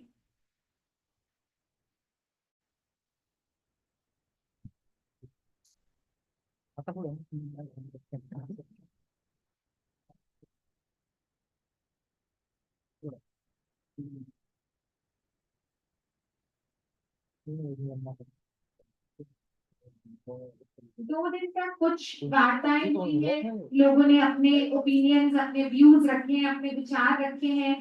हम नहीं चाहते हैं कि केवल 2 दिन जो यहाँ बातचीत हुई है वो केवल इसी हॉल तक ही सीमित रह जाए। अगर कोई भी एक बात हमारे दिल को छुई हो, अगर किसी भी एक बात से हमारे अंदर तनिक भी बदलाव आया हो, या हमें कुछ भी ऐसा नया पता चला हो जिस पर हम शोध करके उस बात को आगे ले जा सकते हैं और पॉलिसी मेकर्स, एग्जीक्यूटर्स इन तक हम पहुंचा सकते हैं, तो बहुत ही अच्छी बात होगी। क्योंकि जैसा कि बहुत ही फेमस एक कोट है कि सिर्फ हंगामा खड़ा करना मेरा मकसद नहीं, सारी कोशिश है कि सूरत बदलनी चाहिए। मेरे सीने में ना सही तो तेरे सीने में सही, हो कहीं भी आग पर आग जलनी चाहिए। तो हम चाहते हैं कि आग जले कहीं ना कहीं। इन 2 दिनों में जो भी हमने बातचीत की है, हमारी आंतरिक सुरक्षा के बारे में, आर्टिफिशियल इंटेलिजेंस के बारे में, और उससे जुड़े कई मुद्दों के बारे में। तो उन मुद्दों से संबंधित कोई भी बात आपके या हमारे मन में आप जरूर लगाए और हम उस पर कोई ना कोई स्टेप ले, कोई कदम उठाए, ऐसा हम चाहते हैं। और अब समापन समारोह में वैलेडिक्टरी एड्रेस के लिए मैं अनुरोध करूंगी professor Anil Mehta sir, vice president Inspira research association, professor Banasthali Vidyapith, कि सर एक हमारे सामने वैलेडिक्टरी एड्रेस करें।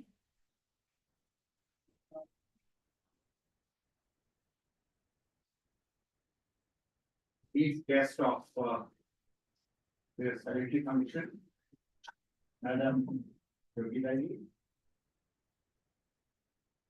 Honorable President IRA, Professor S.S. Modi, Captain Professor Dr. Ravi Kant Modi, Secretary of Inspira Association, as well as Professor and Dean of the Faculty of Management and Commerce in Nirwan University, Dr. Aarti Chopra, Amuramji, Dr. Ashok Kumar, Rajnishi, the participants were joined online and offline. At the outset,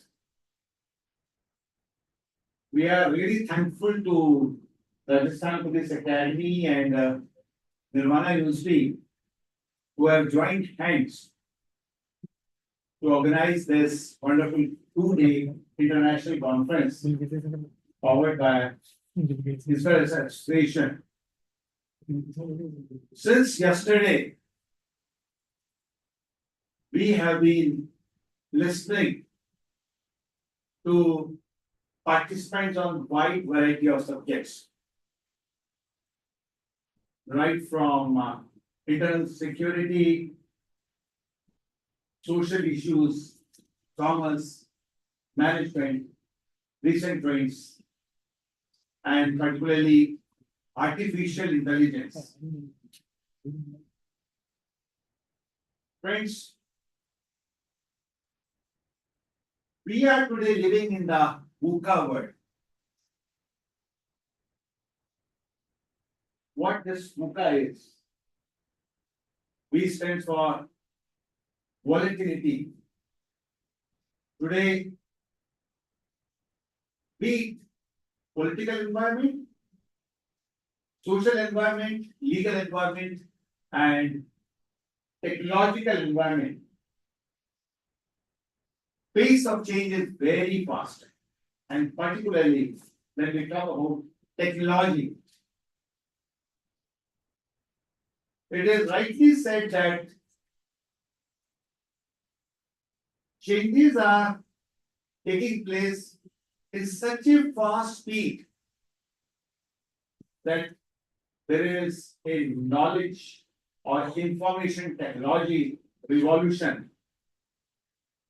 We all are find it extremely difficult to update ourselves with the latest advances which are taking place in different sectors of life.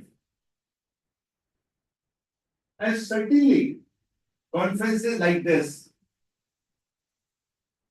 is really providing us a very, very vital platform to keep ourselves updated with these latest advances. Need of the hour is that we, as an individual or as an organization, unless we keep ourselves updated with this latest technology, unless we just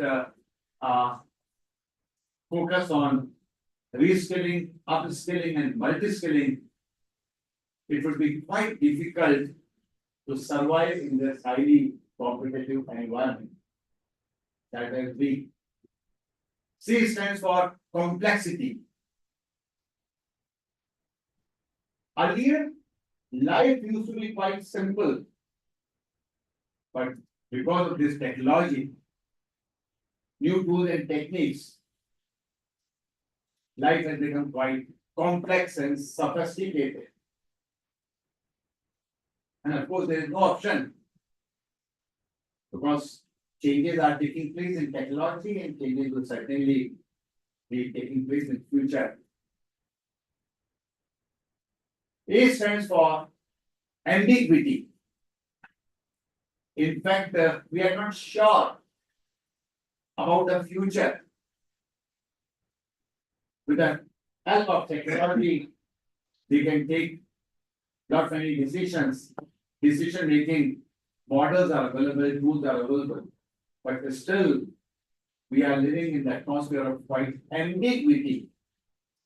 Future is quite uncertain unless we are proactive, unless we take the precautionary measures in advance, unless we try to anticipate the future, unless we are visionary, perhaps will not be able to take advantage of changes which will take place and particularly the threats which may perhaps we face.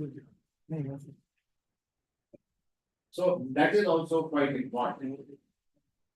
So volatility, ambiguity, uncertainty, they are perhaps very vital factor as far as changes are concerned. Now, for all of us, it is quite important that we should closely watch and monitor all these things which are taking place and prepare ourselves for the future changes. And one thing that is quite clear, whether it is artificial intelligence, technology, or other aspects are concerned, future will not belonging to those who can merely produce the products, who may not only be able to render the services, but future will certainly belonging to those who believe in excellence, who believe in quality. And perhaps those who believe in excellence and qualities, they will be the future leader. You take any sector, any area, perhaps the quality and excellence, these are the two important things that will provide us a strong competitive edge to us. My full compliments to, again, Nirwan University, Rajasthan Police Academy, and my own organization who have joined hands with these two organizations to organize this conference quite successfully, and certainly we are expecting that in future also perhaps such conferences will be organized, and that will provide us a lot of opportunities to all of us to share whatever we have learned or whatever the problems and challenges are, and whatever we solutions of these problems will be able to enrich ourselves. So with these words, I should stop here. Once again, thank you very much.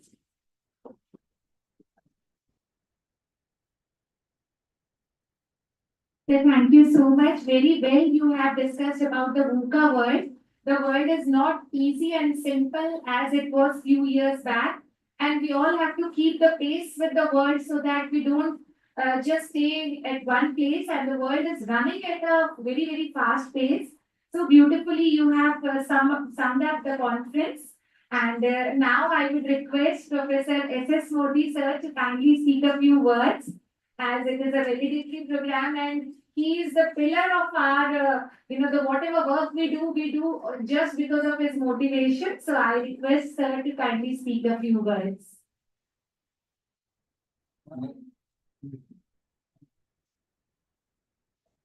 नमस्कार। Corona period मार्च 2020 के बाद से हमने online programmes research association करना शुरू किया और लगभग हर महीने के बाद से आज तक करीब 45 प्रोग्राम कर चुके हैं। लेकिन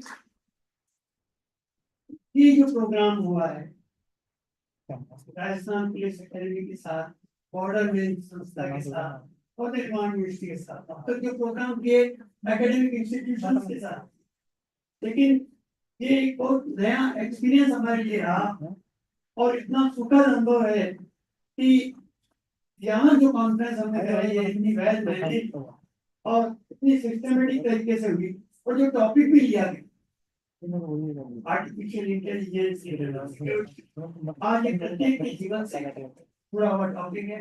हर क्षेत्र में इसकी आवश्यकता है। विभिन्न विद्वानों ने इस पर विचार व्यक्त किए, फ्यूचर पर्सपेक्टिव के बारे में बात की और इसको काफी सफल बनाया। इसका श्रेय पूरा मैं राजस्थान पुलिस अकादमी की टीम, मैडम योगिता जी, सुनीता मीना जी और जितने भी यहाँ अधिकारी बैठे हुए हैं उन सब का सहयोग हमें पूरा मिला, इसके लिए मैं उनको धन्यवाद आभारी हूँ।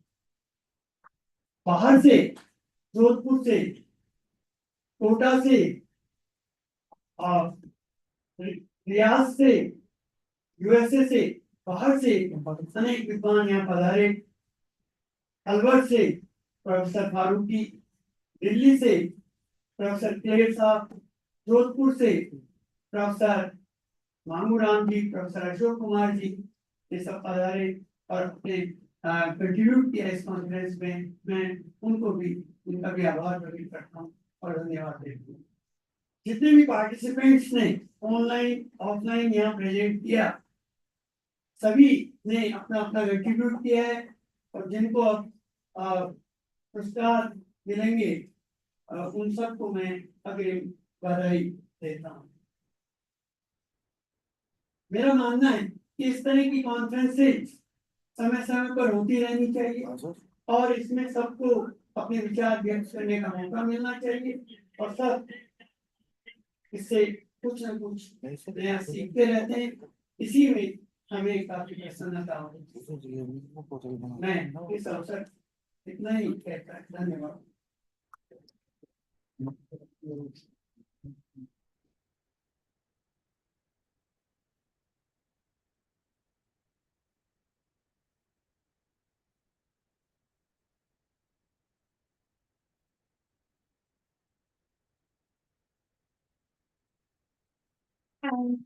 मैं अब आगे बढ़ते हुए I would like to present the report of both the sessions. So, yesterday we had the inaugural ceremony of this two-day International Conference on India's Internal Security, Artificial Intelligence and Future Perspectives. After the formal inaugural ceremony, which was attended by great eminent people, we had bureaucrats, we had people from security, we had people from army and police. And then we had a book release ceremony. The book was released. The moderator was Dr. Jolly Sahni and the authors of the book were also present. After that, technical session 1 took place. The theme of the session was Commerce, Management, Security and AI. The session was chaired by Professor Anil Mehta, Banasthali University. The additional chairpersons for the session were Dr. Anukriti Sharma, University of Kota, Kota, and Dr. Ashok Kumar, Jainarine Vyas University, Jodhpur. The keynote speakers of the session were Professor Manvinder Singh Pahwa from Sagar, Madhya Pradesh, Pastor Argulis Jr. from Philippines, Dr. Gul from Turkey, and CA Harshita Jain from Jaipur. Total of 20 papers were presented in the session, where the participants talked about the role of AI in various sectors, bilateral relationships, and women in artificial intelligence. Technical session 2 took place today, that is the second day of the conference, 27th of July 2024. The theme of the conference was Environment, Education, Social Sciences, and Applied Sciences. The session was chaired by Professor Maghuram Sir from Jainarine Vyas University, Jaipur. and additionally chaired by Professor Rana Singh sir, who joined us through Zoom. The keynote speaker of the session were Professor Nada from Split, Croatia, and Dr. Manisha Kaushik from SKIT Jaipur. There were total 48 papers, and many of them connected through online mode, and few of the participants presented their papers in an offline mode. They talked about child education, poetry, sustainable practices, and many more. Now we move towards the most exciting and the most awaited part of the program, and that is the award announcement. Success is actually the sum total of the small steps repetitively taken in the right direction.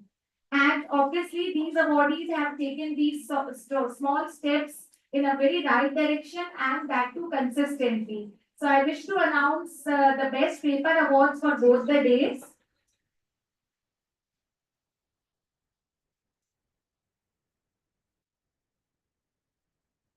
I'll begin with day 1, sir. And I would request the guests on the dais to kindly felicitate the best paper awardees who are present here. So day 1, that is the technical session 1, that took place on 26th of July 2024. I will begin with the third prize. The third prize on day 1 goes to Miss Ibra Farda. Miss Ibra Farda is PhD scholar, Department of Healthcare and Pharmaceutical Management, Jamia Hamdard, New Delhi. Her topic was the unseen struggle navigating pregnancy and expectations for the faculty mothers in academia. Please give a big round of applause for Ibra. I wish to tell all of you, even if Ibra is not present here or any other participant who is not present here, we can acknowledge them and give a round of applause for them, because the whole program is being recorded and the participants will be able to watch it as per their convenience online. If any of the, yes sir, if any of the awardees is joined online right now, they can just switch on their video so that we get to know that the awardee is here with us right now. So Ibra ma'am, if you are here with us, kindly switch on your video. Now moving towards the second prize. The second prize goes to Mohan Singh Dhangar. Mr. Mohan Singh is a research scholar at Department of National Security Studies, Central University of Jammu, Jammu and Kashmir. His topic was confidence building measures in India-China relations, a critical review and security implications for India. So, Mr. Mohan, if you are there with us, you can switch on your video, and congratulations to you. Moving towards the first prize goes to Mr. Tushar Vaman Kapre. Mr. Tushar Vaman is the research scholar of electronics and telecommunication engineering, Nirwan University, Jaipur, and his topic was improved convolution network with transfer learning and texture feature extractor for plant disease detection. Congratulations to you, Mr. Tushar Vaman. If you are there with us online, Tushar sir is there. Kindly switch on your video, sir. We wish to congratulate you in person.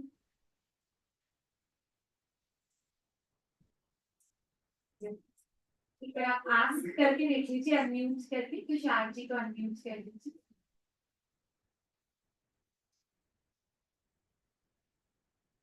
Tushar ji, if you are listening to us, we wish to hear from you or we wish to see you. You have got the first prize in the first technical session. Moving towards this technical session 2 that took place today on 27th of July.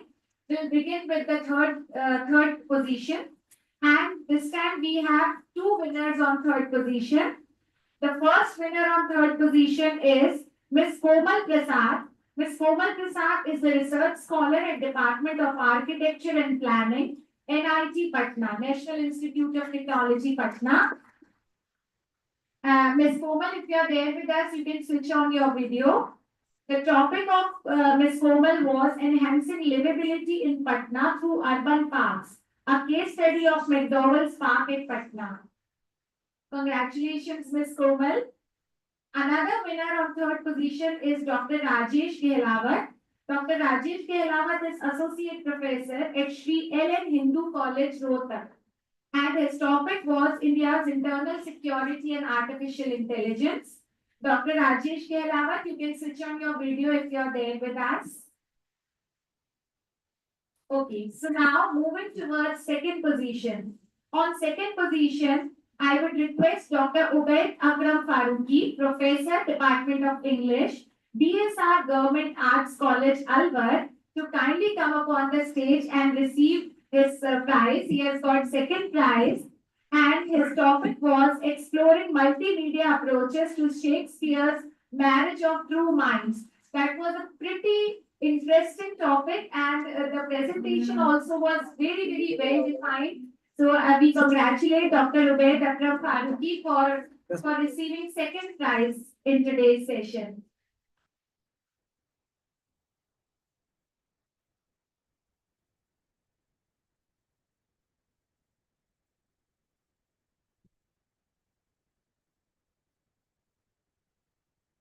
मैं विशेष रूप से मैं doctor Ubaid अकरम sir का धन्यवाद इसलिए दूंगी, sir आप रुकिएगा, इसलिए क्योंकि देखिए सामान्यतः हम भी जानते हैं कि गवर्नमेंट कॉलेजेस में प्रोफेसर्स यूजुअली कॉन्फ्रेंस में पार्टिसिपेट तो करते हैं पर आकर के पेपर प्रेजेंट यूजुअली नहीं करते हैं, और सर ने प्रेजेंट किया और बहुत अच्छा प्रेजेंट किया, तो सर से 2 शब्द सुनना चाहेंगे.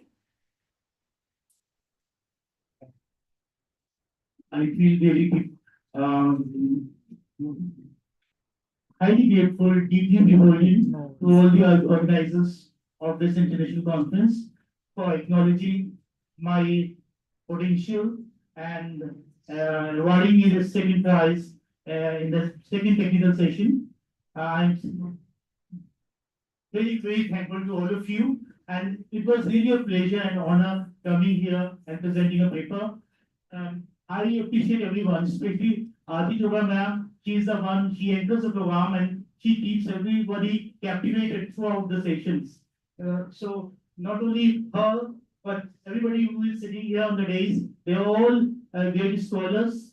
I appreciate their intellectual integrity, and I feel really deeply beholden to everybody over here. Thank you so much. It was a pleasure indeed. Thank you. Thank you so much, sir. And I already have told, and again I'm telling you that we'll have a specific conference on linguistic and humanities literature, so that we'll be able to know more aspects related to language from sir and many other researchers and academicians. And now moving towards the first position. The first position goes to Dr. Rajneesh Clare. Dr. Rajneesh Clare is Associate Professor. He is an Associate Professor at Motilal Nehru College, Evening, University of Delhi. His topic was integrating cyber and physical security in smart cities by utilizing digital twins. Dr. Rajneesh Clare's presentation was very impressive. And he has come all the way from Delhi to present a paper in the conference. So please आप रुकिएगा, 2 minute आपसे कुछ सुनना चाहेंगे. Thanks to everyone. Thanks to the organizers. Very first thing is then when I noticed about this topic, I thought of writing on it. At that time, I was thinking it won't be possible for me to write, but I put some effort in it, and I thought, I guess, I can do it. And the topic I had chosen was like a bit of idea I got from the topic. Organizers chose to discuss it. So then I tried to integrate it with the trends. Then I came to know what the trends are there. Then I found something cool in it. So hard work is somewhere else, but getting a recognition for that is somewhere else. So it's very important that when you give us recognition, then it encourages us to do further, much better for it.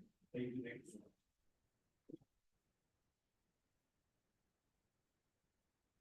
Since the conference was in the hybrid mode, So our participants from Alwar and Delhi, they could have chosen to present the paper through Zoom also from their own cities, sitting at the comfort of their home. Sir Delhi में बैठ के presentation दे सकते थे, sir Alwar में बैठ के दे सकते थे, लेकिन सर दोनों ने चूज किया कि हम जाएंगे, हम ऑफलाइन पार्टिसिपेट करेंगे और यहाँ मंच पर आकर के अपना प्रेजेंटेशन देंगे। उसके लिए आप बधाई के पात्र हैं। और सबसे बड़ी बात सर आप नोटिस करेंगे कि ये दोनों पार्टिसिपेंट्स अकेले नहीं आए हैं, अपने परिवार सहित आए हैं। तो परिवार का साथ भी देखिए कितना महत्वपूर्ण है कि पेपर प्रेजेंट करने के लिए साथ में दोनों की बेटर हाफ भी साथ में है। तो बहुत ही हम उन्हें भी धन्यवाद देते हैं, मोटिवेशनल फोर्स वही है, दोनों की धर्मपत्नी दोनों के साथ हैं, तो बहुत ही अच्छी बात है ये। और अब congratulations to all the winners who have joined us online also and offline also. So now moving ahead, मैं वोट ऑफ थैंक्स के लिए, फॉर्मल वोट ऑफ थैंक्स के लिए प्रोफेसर रविकांत मोदी सर को बुलाऊं। उससे पहले कुछ 2-4 लाइन लिखी थी जो कि मैं स्पेशली आज हमारे बीच, क्योंकि योगिता मैम है प्रेजेंट है, उनके लिए कह देती हूँ। क्योंकि योगिता मैम ने हमारा, सुनीता मैम ने, योगिता मैम ने, सबने हमारा इतना सपोर्ट किया, पी राम जी सर ने। तो राजस्थान पुलिस अकेडमी के अधिकारियों के लिए कह देती हूँ कि सुनकर कोई अनसुना कर दे ऐसी इनकी आवाज नहीं, सुनकर कोई अनसुना कर दे ऐसी इनकी आवाज नहीं, मिलकर कोई भूल जाए ऐसे इनके अल्फाज नहीं, भीड़ में खो जाए ऐसे इनके अंदाज नहीं, और सूरज से दमकते आरपीए के अधिकारी किसी भी परिचय के मोहताज नहीं। तो आरपीए के सभी अधिकारियों को मैं विशेष तौर पर धन्यवाद देती हूँ। और विशेषकर क्योंकि सर अभी फॉर्मल वोट ऑफ थैंक्स देंगे, लेकिन मैं अपनी ओर से भी सभी अधिकारियों के साथ साथ मैं निहाल सर का और दिनेश शर्मा जी सर का भी विशेष तौर पर धन्यवाद देती हूँ। इन्होंने इतना ख्याल रखा है हमारा 2 दिन में। और जब हम यहाँ आए थे एक बार तैयारी देखने के लिए, तब मैंने निहाल जी से कहा कि मेरा गला बहुत खराब है, 2 दिन पता नहीं मैं कैसे बोलूंगी। तो लगातार मुझे गर्म पानी पिलाते रहे हैं कि ताकि कहीं पे भी कोई अड़चन नहीं आए हमारे बोलने में। और बहुत ही अच्छा लगा हमें आपके यहाँ आकर के। और फॉर्मल वोट ऑफ थैंक्स के लिए I would invite professor Ravikant Modi, general secretary Inspira research association and dean school of commerce and management निर्वाण यूनिवर्सिटी, ताकि वो सबको एक्नॉलेज कर सके जो भी इस कॉन्फ्रेंस में भागीदार है। Professor Modi. Thank you so much, Dr. Aarti ma'am. The words of Hampton, gratitude is when the memories are stored in the hearts, not minds. The organizers of this international conference on internal security, artificial intelligence and future perspectives totally believe in expressing our gratitude to each and everyone who has contributed for making this conference a grand success. I, Professor Ravikant Modi, take privilege to propose the formal vote of thanks in the capacity of Conference Organizing Secretary and the General Secretary of Inspira Research Association and the Dean School of Commerce and Management, Nirwan University, Jaipur, at the end of 2 days long academic event being jointly organized by BORDERMAN, Rajasthan Police Academy, Nirwan University, Jaipur, and Inspira Research Association. In a rapidly evolving global landscape marked by geopolitical shifts and technological advancement, trust and collaboration are essential for organization. This conference on internal security and artificial intelligence underscores our commitment to leading innovation and fostering strategic alliances to enhance security and resilience in an interconnected world. First of all, I wish to thank all the co-organizers, BORDERMAN, RBA, Nirwan University and Inspira Research Association and their whole teams for their relentless support. I especially wish to mention the Director of RBA, Shri P. Ramji, for providing us with all the facilities and support for the conference. I wish to thank Madam Sunita Meena for working relentlessly and coordinating with us on every stage of planning and execution to make this event happen. I am also grateful to each and every member of RPA, including police officials and the supporting staff, to felicitate us with every requirement for the conference. I wish to show my deepest regard to the catalyst of this conference, Dr. R.K. Arora, BSF professional and Vice Chairperson and CEO, Nirwan University, for his immense efforts and guidance.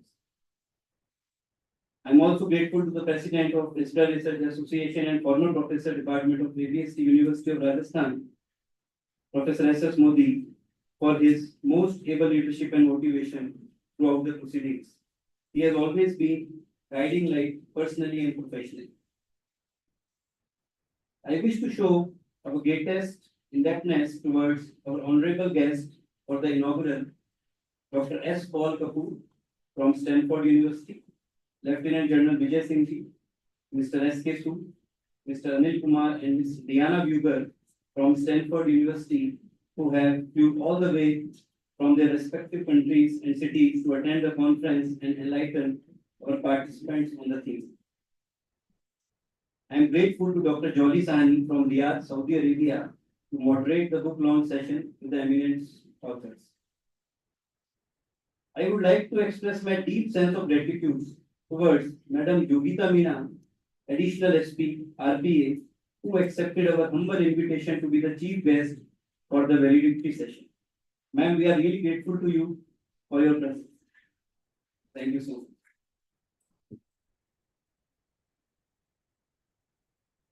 I would like to show the deep sense of regards to our special guest for the valedictory program, Professor Rana Singh, Director, Chandragupta Institute of Management, Patna, for presenting his views and motivating us. I would like to mention the chairperson of both technical sessions for the smooth execution of the sessions, Professor Anil Mehta, Kanaskali University, Rajasthan, and Dr. Manu Ram for their great insights. Both the technical sessions were nicely additionally chaired by the eminent personalities, Dr. Anupriti Sharma, University of Kota, Dr. Ashok Kumar, JNU Jaipur, Dr. Rana Singh, and Dr. Jolly Sahani from Riyadh. I am thankful to all of you for being the additional chair in your respective sessions. Our intellectual keynote speaker threw light on the various aspects as per the themes of the conference and enlighten us, the researcher and paper presenters.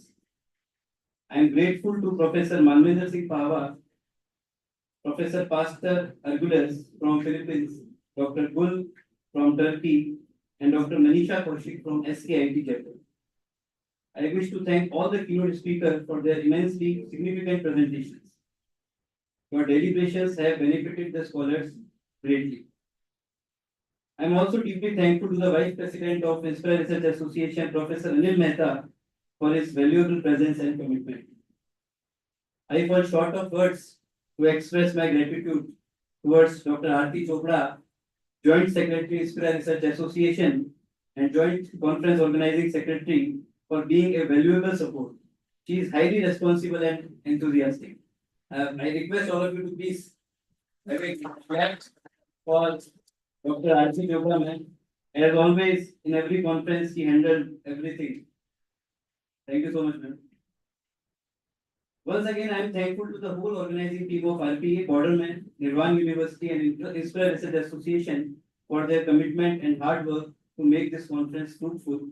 And at last, I am thankful to all the participants who have joined us from all across the nation and abroad, either physically or online, all the panel presenters and all the dignitaries who have joined us from the different parts of the world. Thank you so much. Thank you. Before Dr. Aarti comes, in fact, the moving force of the entire conference and the strong power backed by two personalities of this conference. One is Professor Ravikant Modi, Dean Faculty of Commerce and Management and Nirwan University, and Dr. Aarti Chopra. So can we give both of them standing ovation?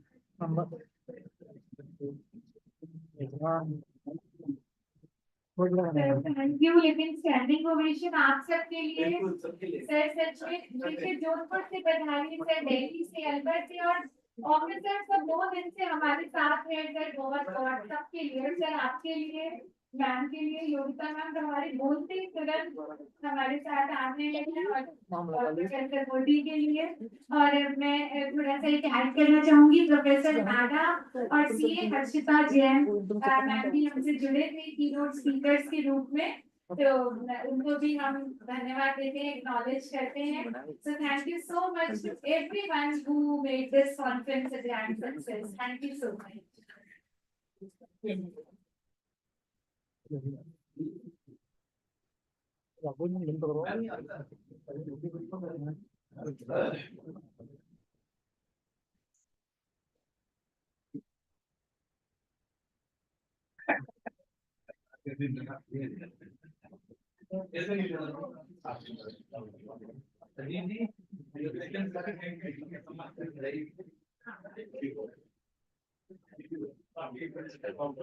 Sir 2 minute दो, मैं भी कर रहा हूँ, sir भेजो तो